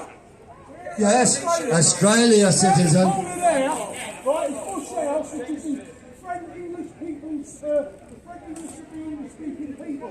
Well, I don't know about that. It's a propaganda organisation. Well, I do know about that. Bush House, of course, was the centre of the BBC World Service, which was actually run by the Ministry of Defence. The BBC World Service was not part of the BBC, it was always part of the Ministry of Defence. It's a propaganda organ. Let us be clear. I don't know what you're trying to say, sir. Oh, okay. Okay, so on the day Boris makes an announcement, we know what to do. It's take to the streets, take down the vac centres, take down the town hall, and take down the 5G towers. When there's people on the move, we can do these things. The New World Order, of course, we talk about the New World Order, we might exaggerate its powers by doing this, so be careful. There are many different interest groups currently operating together to make loads of money. Namely all the big pharma and all the vax companies. They make trillions out of it. But you see, one of the problems they've got is the oil industry's got a bit left behind in lockdowns, so they got annoyed. So then they engineered a fake fuel crisis to suddenly up the prices and get everybody to run into the petrol station and fill up their cars with a month's supply. So not surprisingly there's a shortage. If you've got a month's worth of petrol in your car, then there's going to be a shortage. But it's engineered for them to up the prices. The point is, there are differences between the big powers, which are more or less united for the New World Order. But we've got to exploit their differences and split them. Then it will give us more leverage. Okay, so on the day I said, we want to just mention the four legs and the tail of the New World Order. The New World Order machine, when we can break it, has four legs. One is the COVID con, two is the climate con. The third leg is the vax positions, and the fourth leg is the 5G operation of control. And the 5G radiation itself, when it's turned to the high frequencies, is dangerous and damages your skin, your cells, and gives the symptoms of COVID. So, well, you know about, therefore, that when it's turned on, people will get COVID and it'll be playing on a virus. And we have to take it down. As you can and when see, they it's say you've got to be 2 metres apart, the reason for that actually is nothing to do with the virus. It's so that a 5G camera can distinguish between you and you. If you're too close together, it might say that your bank account is his bank account or something. So you might get refused entry when it was his fault. So just think about that. The separation of people in the streets, like a campaign like to separate ants from each other. It's insane, but that's what they want. It's to control you. And the tail of the New World Order is, of course, the cashless society. The cashless society is there so that they can control everything you do with a 5G camera and your bank account. So if they don't like you, you might just get turned off when you want to buy something or get on the tube. That is what happens in China. They want this control here. So I urge you, stick with cash. Stick with cash. Stick with cash. Stick with cash. Stick with cash. Stick with cash. And when you go into a shop and they say, sorry sir, madam, we only take cards, you say, well okay, I'm taking my business elsewhere. That's what to do. Take your own actions against them. Right, well I think I better end here. Now, we've said a few things about Sarah Everard, which is all part of the struggle. Because Heiko and I pointed out, and he said this already, that on day one, when she was, the whole issue came up, we said, look, the rules of the COVID attacks enable evil people like that policeman to do what they want as a code. And therefore, the COVID rules are a problem. Now, we were described as mad conspiracy theorists, but now the powers that be admit this is the case. So we were right. And now we say we're right, they go even more mad. And they attack us for turning up to point out the truth. And there's loads of stuff online, but also people standing up and saying, hang on, all that Heiko and Piers Corbyn have been saying is that the COVID rules are giving these coppers power against, or other people, power to carry out the most evil things. What is wrong with this operation? They're frightened of the truth because for them it's more important to defend the COVID con than a woman's life is worth. That's what it means. That's what it means. Their priority is defending their narrative. And in the Labour Party, it's more important to attack people, beat them up when they're lying on the ground than to allow debate. That is what happened to Heiko. They didn't succeed in chucking me out. I was shoved violently and shoved the guy back, which he didn't expect. And then he almost fell over. And then I sat down and said, I'm going nowhere. And, well, that was basically how it happened. We won't go into the details. But they gave up on trying to get me out. Sorry about that. If we had more of us there, I'm sure there would have been an almighty bundle. No. Well, I don't know. But you see, we cannot allow the labour movement or any working class operation to run in this way. Debate has to be part of the way forward. All debate is necessary in a democratic society. Tyrannies do not want debate and they do not want science. You look at what happened in Nazi Germany. They had to impose the idea of a master race. No scientific basis for it. So they have to make scientists speak, and to do that they have to end scientific debate, which means the end of democracy. That's what happened. The destruction of science and the destruction of democracy go together. Science and democracy go together. Nazi Germany destroyed them both. Stalinist Russia destroyed them both as well. We have to defend them all, defend them both, absolutely. Okay, so on that note, I think I will end with our favourite slogan, and it may be we ought to pass a few comments on the situation in the Metropolitan Police, where I would say the leader of the Metropolitan Police should not be appointed just by politicians, because, you know, when they say, oh, she should resign, they can then appoint another one, just the same. The person in charge of the Metropolitan Police, the Commissioner, should be elected by public vote. And they should be accountable and recallable. So they should be able to bring in a petition. When the police chief fails, we should have a petition to demand another election. That's what we should do.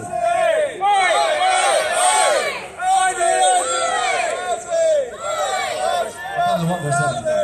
Miss, what's this got to do with Australia, mate? Why are you hijacking it? Junior Science been hijacked as well, mate, by all Junior Science protesters. Talk about Australia. You can say what you want, but we're here because all these struggles are one and the same. We support the fight of Australian workers. We support our own fight for democratic rights in the United Kingdom. They are one and the same. And I'll end with this slogan, and sir, if you carry down, you should join our slogan. Resist, defy, do not comply. Resist, defy, do not comply. Resist, defy, do not comply. Thank you, thank you, thank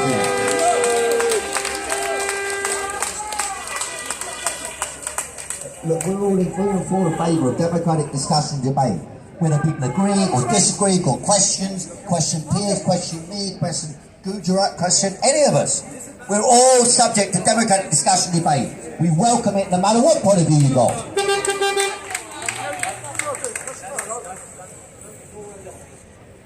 I'd like to come here today, not many people are talking about Australia. They're linking globalism to fascism. Right? I wouldn't link it to fascism. Globalism is a communist takeover of the world.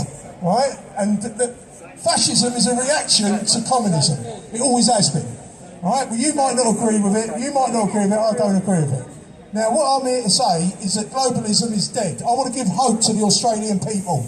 China is reneged on the globalists. That's why we've had a treaty with Britain, America and Australia. America's offering nuclear submarine technology to the Australians, right, because they're trying to contain China.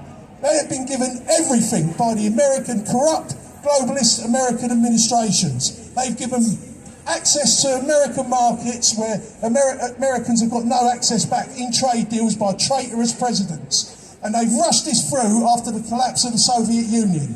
It was the last great communist entity out there, if you don't include the European Union, which is communist by stealth. Right? Now, where we are now is that they've rushed so far, and the Chinese said, yeah, I'll take it, give it to us. And then when they've got to a point now where America's virtually on collapse, right, they've turned round and said, that's it, we're not going to go down the Japanese road where we got tricked at Pearl Harbor, and then where we're getting tricked the last 20 years, where they've flatlined their economy and they haven't had no growth. The Chinese have said, no, we are going for the folk. Maybe the Chinese are becoming fascists. Maybe they're doing what Mussolini did, who was a communist and became a fascist. right? And they're pretending they're not going to go down. They've now allied themselves with the Russians, who have also, and they've got now an alliance with Iran, and they're creating another bloc. Globalism is dead. This is why they're coming down on the Australian people so hard. It's because they know their days are numbered, and there's weakness there, and we see it in our country with our police force. Right, they're globalists. Boris Johnson, I voted for him, he's a traitor. And he's being propped up, he's being propped up, he's being propped up, and he's being propped up by the Labour Party, who are also traitors. Right, they're all traitors. We've got a criminal cabal running our country with a duopoly political system, just like America. Right, when Bill Clinton done his trade deal in 2000, he announced it in October 2000, right, it was basically giving everything, total access virtually to the American market, and America got nothing. And then George W., right, he came in after us because it was announced in October, late October, just before the election, and then George W. came in on January the 20th and got inaugurated, and a different political party, he validated that trade deal. So both sides of the political elite back in 2000 were corrupt, giving everything to China. And this is what we see now. What we got now, we got America not giving coal, not selling coal to China, and they're getting power cuts. They're getting all sorts of things. They're trying to set China up, and there's a war coming. There is a war coming, and China's getting ready for it. And this is why we've had the alliance of America, Australia, and Great Britain. But these people that are creating this alliance are all globalists. The American government's globalist, the British government's globalist, and the Australian government's globalist. So we're in a bad place. We're in a bad place. We've got to dislodge these people. There doesn't seem to be any democratic way of dislodging these corrupt, criminal, political entities within the first world. They've taken over Canada, New Zealand, Australia, Britain, America, and they broke up the Commonwealth when we was illegally taken into the EEC, and then they've surrounded each Commonwealth country. This is communism. This is globalism. And they're absolutely destroying us. They're destroying us with mass unlimited immigration, right? They're surrounding our countries, de-industrialising us on fake green issues. The 25 top dirtiest cities in the world, 23 of them happen to be in China. Why is the Green Party and people like Boris Johnson pushing green issues when it's not us that's causing it? Why don't they all go to China? Right? I mean, we are all being de-industrialised. So this is where we need to go. We need to fight for our English-speaking brothers over down under, and the New Zealanders as well. God knows, I don't know what sort of elections they're having, but we know that through postal votes in Canada, Trudeau's probably cheated again, right? Blackface Trudeau, they call him, because he always gets caught up blacking up. But, you know, he denies it, but there's so many photographs. But this is about Australia today. And we're all here, we're standing by. We've got to be talking about Australia, not what happened yesterday at the Old Bailey, right? You know, we need to be talking about Australia. We need to get behind this. They're going to be facing unprecedented tyranny, but so will we, right, in this country, when the winter comes and all the deaths start coming from the booster vaccines. But we're facing terrible times. And we are sneaking in the martial law with a fake petrol shortage, and that's going to be next minute. There'll be no lorries to deliver our food in the supermarkets, and the military are going to come in, and they're not going to be as blatant as the parties are out in Labour. They don't care in Australia. They just bring them out. They'll probably build FEMA camps. Who's building the FEMA camps with crematoriums in them? Who's building the FEMA camps with crematoriums in them? The globalists are. The communists. In this country, we've got Wellingborough. They're building a FEMA camp, and they're building it next door to a crematorium. So these are the people that go around gassing people. They're the ones that are projecting that other people do it. But George Orwell told us who does it. It's the communists. They're the ones that are building FEMA camps. They're the ones that are building FEMA camps. We've got Wellingborough. There's a FEMA camp next door to this FEMA camp they're building. And what's it for? Why are they building? And they're building another one in England, next door to a crematorium. What's going on here? What's going on? And it's going to be happening in Australia. But in Australia, and places like Canada and Australia, they probably build the crematoriums inside the FEMA camps. They don't care. So this is what we're facing. They're much more clever than the Tory party here. They're doing it very slightly, and they're bringing in the military slightly. Whereas in Australia, they don't care. They're doing it in their face because they're psychopaths, lunatics. We've let these people climb up the greasy pole, and empaths are not getting up the greasy pole because they're getting kicked down by the narcissistic psychopaths that are ruling all our parties and running our countries. This is where we need to get empaths up there. I've played to everyone to go and listen to Paul Rimmer's channel on YouTube, where you'll get Mike Lane, who's suffering from bowel cancer, talking about gradualism, right, on Paul Rimmer's YouTube channel. Go and look at Mike Lane talking about gradualism, and you'll get an idea of what's going on. The psychopaths and lunatics have taken over all the political parties. Globalism is dead, though. This is the hope for Australia. But it's going to be, everyone's going to suffer in the meantime, because they're going to use the police forces to come down heavy, right, on the populations, because we're waking up to it. Globalism is a failed ideology. It's not going to work. There's massive trade blocks against it. There's Bolsonaro in Brazil. You might not like it, but I'm a friend of Modi in India. Right, I know that you're a Sikh and everything, but I'm behind Modi of India. He's fighting against the globalists. He's standing up to them, right? Well, I don't see it like that. I see him. He's giving these people ivermectin. No one's having vaccines in India. They can all have ivermectin. All these fake pandemics in India is lies. Well, this is my opinion, right? If I'm wrong, I'm wrong. Right? Now, what I'm saying to you here, right, is India and Japan stopped vaccinating their people. They're giving them ivermectin. Why can't we have ivermectin? We have to buy it from India. They are the second biggest pharmaceutical country in the world. We need hydroxychloroquine, we need access to these drugs, and they're killing people in our NHS, and I'm sure they're doing it in Australia as well. And they're waiting for they're not getting early intervention, they're doing late intervention so they can intubate them and kill them, right? And they're using...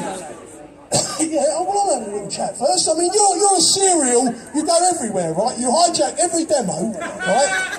You hijack every demo, right? We don't know, we think you're controlled opposition. You are a communist, your brother's a communist, right? We don't trust you. I told Marco, I know Marco from the Brexit days, well, I'm speaking for the Brexiteers. The people that want a trade deal with our English-speaking cousins, right? America, I know you're a Brexiteer, but you're controlled opposition. We don't trust you. Most of the, well, look, you can say, I'm talking now. We think you're controlled opposition, right? Right. Oh, well, he's the one that's interrupted me. I'm here as a representative of Brexiteers. Everyone knows me down at Parliament. I was there fighting.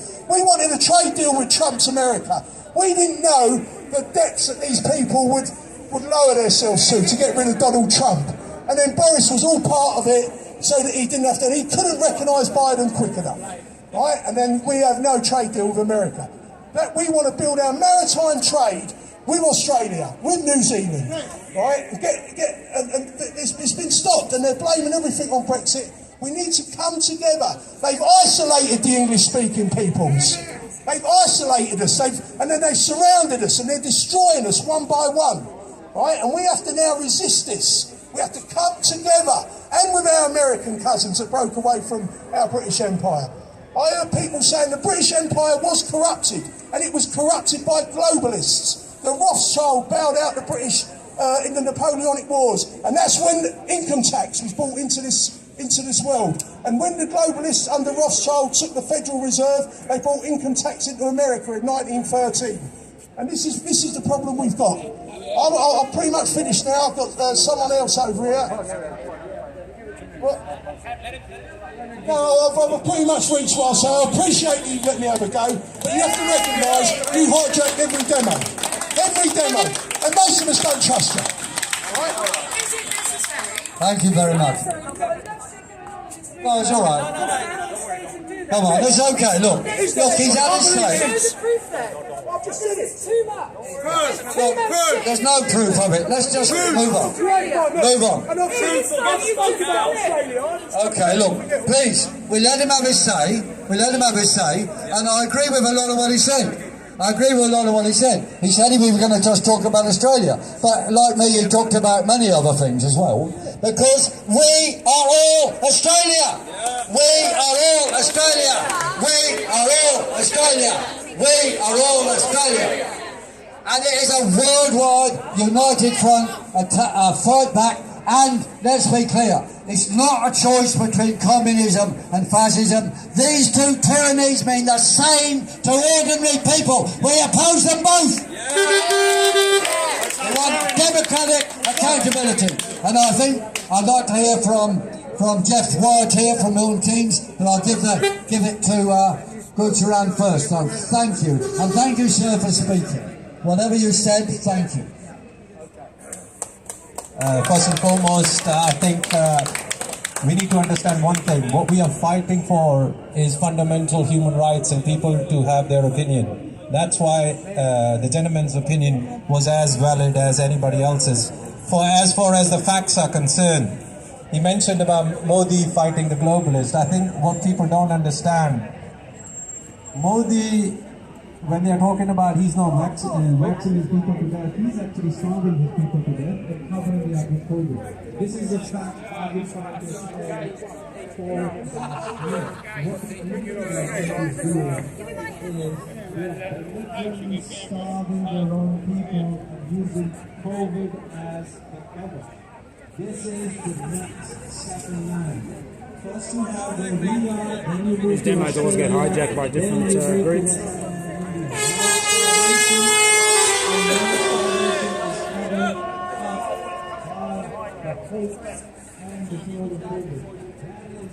You know, this was smooth. The idea in India was very plain and simple last year.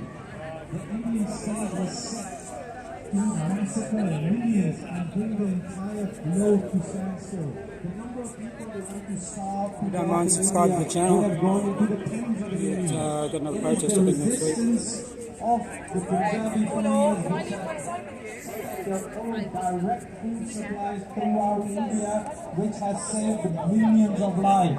It is not the fascist Modi. The only thing Modi is ever interested is in power and using it to starve his own people to death. That is the reality of India. Anybody who doesn't understand, learn the philosophy of Modi. He believes in Hindutva. He believes in supremacy. And let me give you a little example of people who think Modi is a good person. Modi's extension to this country, Priti Patel, Rishi Sunak, Alok Sharma, these three elements within the British Parliament, they want to introduce the caste system here. All the signs you're seeing for this regime, Boris Johnson's regime, every aspect of them, they want to introduce the caste system. Under the caste system, ladies and gentlemen, it is your religion and it is your religious duty to be a slave. To question slavery is blasphemy. You need to understand that's the political system. That is the New World Order. And that is the new religion of the New World Order. You are not allowed to question. You are not allowed to reason. Questioning is blasphemy.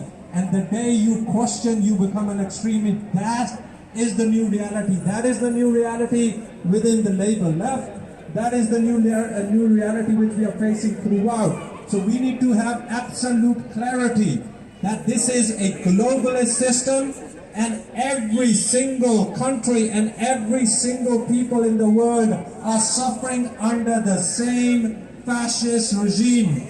When the same media tells you, now India's story about ivermectin, India is not giving ivermectin in Uttar Pradesh. India has sent military in Uttar Pradesh. There are videos of the Indian army going to people's houses, raping their mothers in front of them. Okay, it looks like it's been hijacked from Australia to India.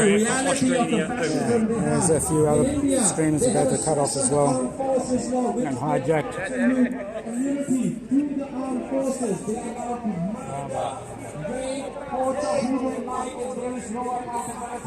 Those who haven't seen Australia House, been here since 1918. They are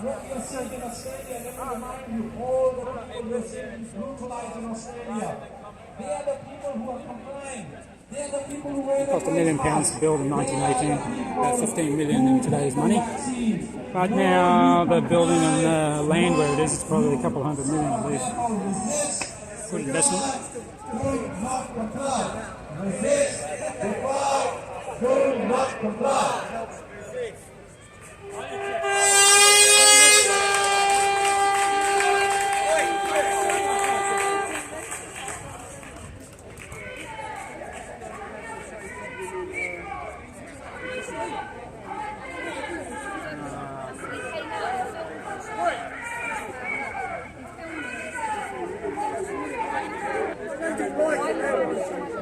It was me.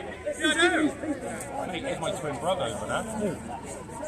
Nella, who's my twin brother? I don't know why they keep on meetings. Yeah, it's been hijacked again. Ladies and gentlemen, Jeff Wyatt again. I'd like to thank our friend with the cap for having the guts to get up here and speak. I knew this gentleman on the Brexit campaign. He's a true man of England, and I know feelings are running very high, the passions are running, and we did see that. But what we've just witnessed there is the right wing and the left wing coming together, and that is the most important thing. We must recognise that. When this gentleman comes to a demonstration like this, his voice is as valid as anybody's. And this is why I recognised on May the 16th last year, when I met Piers Corbyn for the first time at Speaker's Corner at Hyde Park, I know he's from the left of politics. He knows I'm from the right of politics. But we do not want to get in the way of the fact that this is not about politics. This is about good versus evil, and this is where I 100% support Piers Corbyn's Let Britain Live campaign. And do you know what? I think as the weeks and the months go by, I see the moment that we form that brand name into a political party gets closer. Because we have a perfectly workable parliamentary system in this country, but the problem is it has been corrupted by the party political system. Over the last 120 years, we have morphed into a very cosy little duopoly between the Conservatives, so-called on the right, and the red wing in the left side of Labour. And is it just simply a game of musical chairs? There is no difference today between the Conservatives, which I admit 30 years ago I had a little bit of time for. I never joined the Conservative Party because even as a teenager, even as a man in my 20s, I knew that there was something that was not quite right. And I didn't join the Conservative Party for that reason. And I waited for UKIP. I am an ex-UKIP parliamentary candidate, and unfortunately we had a leader in Nigel Farage who completely rubbished the 20-odd years of huge amount of work that that party did to bring the United Kingdom's agenda forward. He almost single-handedly, with the help of a few thousand serious activists at UKIP, created a situation where he put fear into the Conservative Party, and they had to call a referendum as a result of that, and then we just about got the Brexit vote in our favour. And this is where I met that gentleman for the first time, whose name I don't know, the gentleman that just spoke with the white shirt and the cap. I know he's a true patriot, and we need that side of politics coming together with the centre and the left, and that is what's happening. And we saw this week at the Labour Party conference the totally unacceptable stance that the Labour Party have now got. They are not an effective opposition, and they are not encouraging free debate. And what Heike and Piers were confronted with just a few days ago is an absolute disgrace. Well, I've got news for you, Heike and Piers. We've been seeing that in the Labour Party for a good few years. I'm pleased you've now caught up with the reality of what the Labour Party is. And I've got a message directly to Jeremy Corbyn. Here's Corbyn's younger brother. Jeremy, you're an utter disgrace. You were on that panel. You saw with your own eyes your elder brother being assaulted. Why don't you man up, and why don't you make sure that freedom of speech is at the heart of what your party is doing. Jeremy, you have got no guts.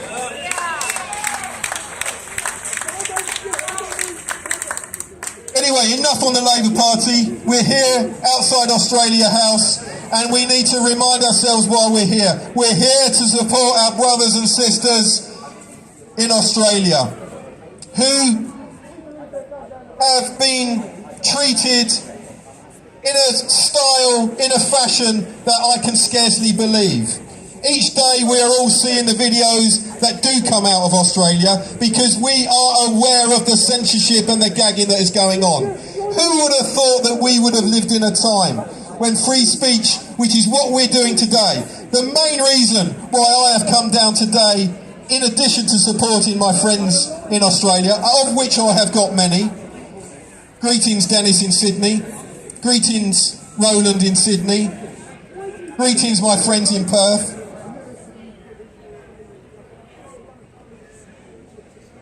The other reason to be here is to exercise that sacred right of freedom of assembly and freedom of speech. Because I and all of you people here, there's some familiar faces here, have experienced these people behind me. This gentleman here, I'm talking to you now, sir, you and your colleagues, just a few months ago, would have arrested me for doing this.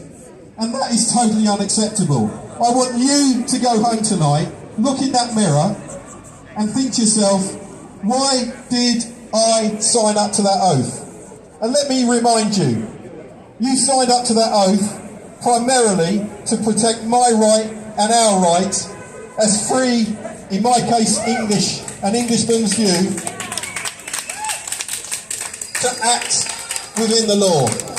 You are there to protect my sacred right of freedom of assembly and freedom of speech. You are not here to act as agents of the state. And this is what the London Metropolitan Police have become. They have become agents of the state. At the moment, the regulations are not being interpreted as draconianly as they were last year and in the early part of this year. And one of the reasons why I'm sure many of us are here today is because we know this lot are not going to get their batons out, which is what they did on the 19th of September and the 26th of September, when I, amongst hundreds of people who were at Trafalgar Square, who were confronting the riot squad, and we were just a group of peaceful protesters.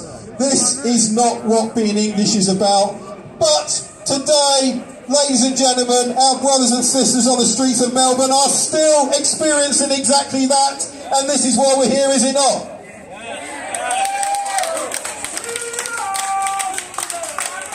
It is totally unacceptable behaviour, and I am delighted to see that some elected Australian politicians are coming out below the parapet. A chap called Craig Kelly MP is openly calling out the draconian policing that is happening. And I say to any Australian policemen that are watching this video, Up yours. apart from that, question yourself what you're doing. We have seen the videos of the elderly, of the young, having rubber bullets fired at them. For God's sake, this is at the heart of what being a free person in a free country is all about. You, if you want to go and protest at a war memorial to underline the very reason why the protest is there, you've got the right to do that. And I very much support the Melbourne citizens who did that. But the scenes of your colleagues in Melbourne getting the rubber bullet machines out, and there wasn't just one or two of them, we all saw that there were dozens of those guns causing horrific injuries to men and women, to old and young. Totally unacceptable, and I say to the people of Melbourne, Australia, have guts, stand up to it. Get on the streets, keep doing what you're doing, because the world is watching. Your media may well be trying to gag what is coming out of your country.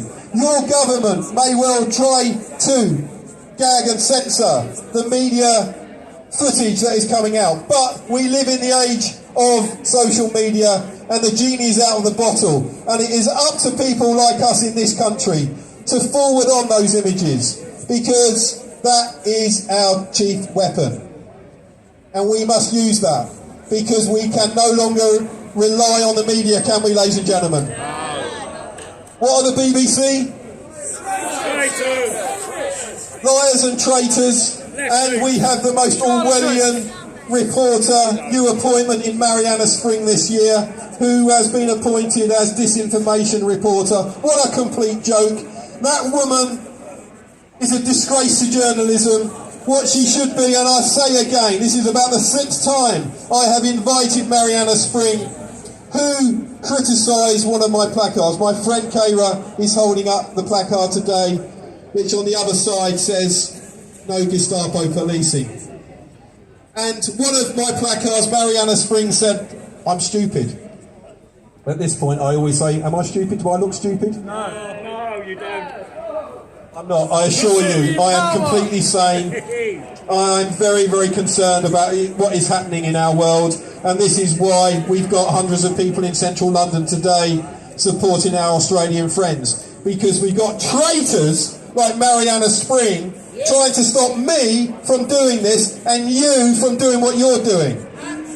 And that is totally unacceptable. The BBC are just a bunch of wokers, and we're not having it, are we, ladies and gentlemen? And we have got the power. We have got the power in 2021 to get the messages out there. And it's important that groups of people like today converge and say their stuff, because there are going to be hundreds of thousands of people that watch these images, if not millions, around the world. And it is very important, so I support every single one of you for making time out on a weekday to coming here. There was a famous, I often say this, but there's a famous American lawyer at the heart of the American government in the early 20th century called Louis Brandeis, who famously said that the most important political office is that of the individual citizen. And ladies and gentlemen, that is what each and every one of you are doing. And my friend here, I must come and say hello to you properly. I've seen you for several years. What you said is very powerful. What we must understand, what we all must understand, is we all need to come together. What the establishment want is the old right and the old left at each other's throats. That is history now. This is not about politics. We all know. We have seen this week the most left-wing of left-wing Labour Party members being assaulted by the left-wing establishment. That should tell everybody about how the opposition, so-called, of the Labour Party has sunk into this cosy, establishment-loving quango that they've now become. The Labour Party are doing a disservice to this country, just like the damn Tory Party are doing a disservice to this country. There are a few Conservative MPs that are making sort of the right noises. But I'm afraid Sir Graham Brady, chairman of the 1922 committee, you talk the talk occasionally, sir, but that Tory party chip is inserted so far up your backside that you cannot, the following day, follow up those words. You can never trust the Tory.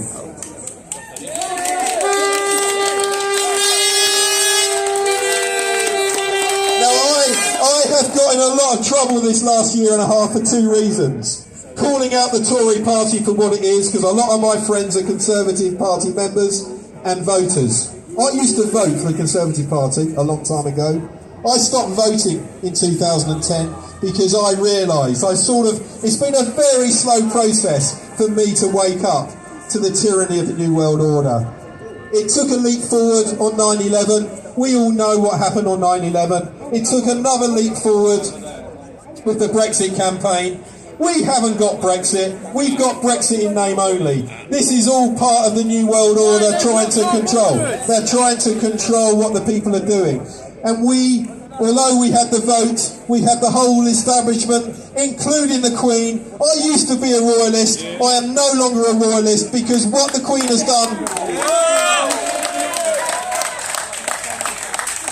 And this is a very serious thing for me to say. I've never said this in public before. But the Queen is letting the people down. The Queen should be there for the people. And she wasn't there for the people with the Brexit vote. She knew a majority of her citizens voted to leave the tyranny of the European Union. And I didn't see her do one jack squat of a thing to help the people. She was part of the conspiracy to keep the people down. And what we've got as a result is Brexit in name only. And it is not good enough. And this has now manifested itself into a situation where we have the people on the streets of Australia who are being the guinea pigs of the New World Order. The New World Order that our Queen, our royal family are at the heart of. And it's not good enough. We've given you far too long to do the right thing by us, and you keep failing us, establishment. Tomorrow, the Reform Party are having their conference. I wasn't expecting to say this. But unfortunately, we have a Reform Party that, on paper, say the right things. But the reality is, Richard Tice, although you're a very intelligent man, although you've got conviction, you are half-baked. You are half-baked because you don't see anything wrong in the vaccines. And it's the same, and it's no coincidence that the day after the Together campaign went public with their campaign, which is led by people that believe the vaccines are okay. Well, I'm not okay with the vaccines being okay, because they are not vaccines. They are gene therapy, and the man that invented the technology, Richard Tice, for those vaccines that you are happy with, is saying that they are doing more harm than good. Those injections, those death jabs that you are tacitly supporting is the reason why our brothers and sisters on the streets of Melbourne are having the full weight of these people's colleagues with not just batons, which I was confronted with on the streets of London on the 19th and the 26th of September. I managed to talk out of getting battered those days. I think my grey hair helped me.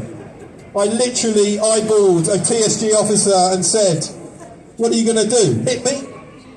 Fortunately, he backed away.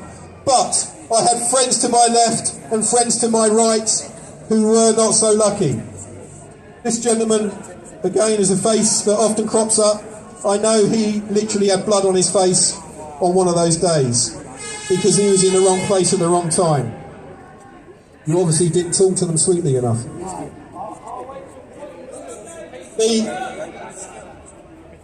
What the police are doing on the streets of Melbourne is coming this way, and this is why we're here today. There are lots of people doing lots of things. I mentioned my friend Corbyn Mccollum. Corbyn Mccollum is still a magistrate, just about. I'll be careful what I say here. She's been hounded by the judiciary in London, and I don't think she's sat as a magistrate for several months, in my view, because of her politics. But what Corbyn Mccollum has done with her law knowledge, with her friend Melinda Main, who is a barrister, a real barrister, a contemporary barrister, they have spent months over the summer producing a written submission to the International Criminal Court. And most of you here would have seen the press releases where that citation, that submission to the International Criminal Court was sent to The Hague. I think it was in early August. They have since added to that submission with some testimony from Nazi Holocaust survivors who are still alive, who very bravely have put their names to their memories of what happened to them and their Jewish people. And also two of the biggest experts in the world in the name of Professor Luc Montagnier, an elderly now French professor who was the guy that discovered the HIV virus. Now there is a guy that knows a thing or two about viruses. And he and his colleague, the esteemed Dr. Richard Fleming, have put in writing, with their names on the bottom of it, to the International Criminal Court. Are you listening, The Hague? Are you listening? Because you should at least acknowledge this written submission by a barrister. And I'm waiting for that acknowledgement. Because at the moment, International Criminal Court, as far as I am concerned, you are part of this tyranny, and you are part of the reason why we, the people, do not trust anything that is coming out of the establishment or the judiciary. Do you agree? Yes! When you guys at the International Criminal Court get a citation, get a submission from a barrister saying that her country, the UK, our country, are committing genocide against its people, and when that submission comes with a written testimony from world-leading experts, the very least you should do is acknowledge it. But in my view, this is a measurement of what we're up against, ladies and gentlemen, and this is why I was so disappointed last Saturday that Louise Creffield at Save Our Rights had the opportunity to step up a gear. We've done the march from Hyde Park over the bridge to Clapham Common. We don't want to go to a rave, Louise Creffield. What we want to do is to come to places like this, or the ITN offices, or the MHRA offices, because we need to get a bit more serious, because people are now dying in their numbers. Children are dying. Children are literally dying. We know this, and the truth is being quashed by the media. So it's even more important that people like us redouble our efforts to attend events like this, and also to get the word out there. I've spoken for long enough now. Thanks very much for listening to me, ladies and gentlemen.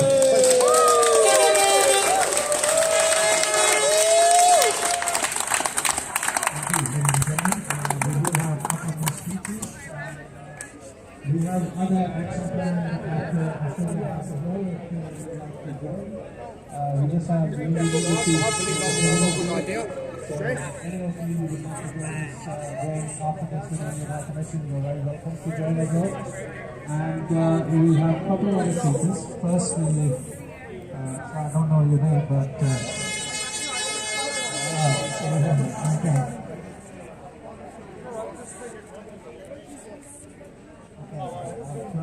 It's all being different, set up differently, wasn't it?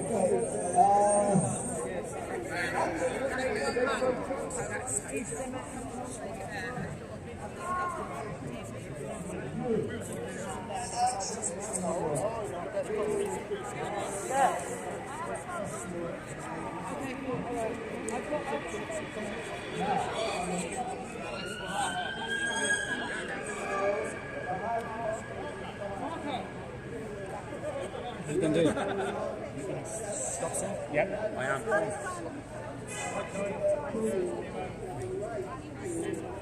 Okay, we're ending the live stream now. Thanks for tuning in, subscribe, yada yada yada yada. Thanks again. Bye.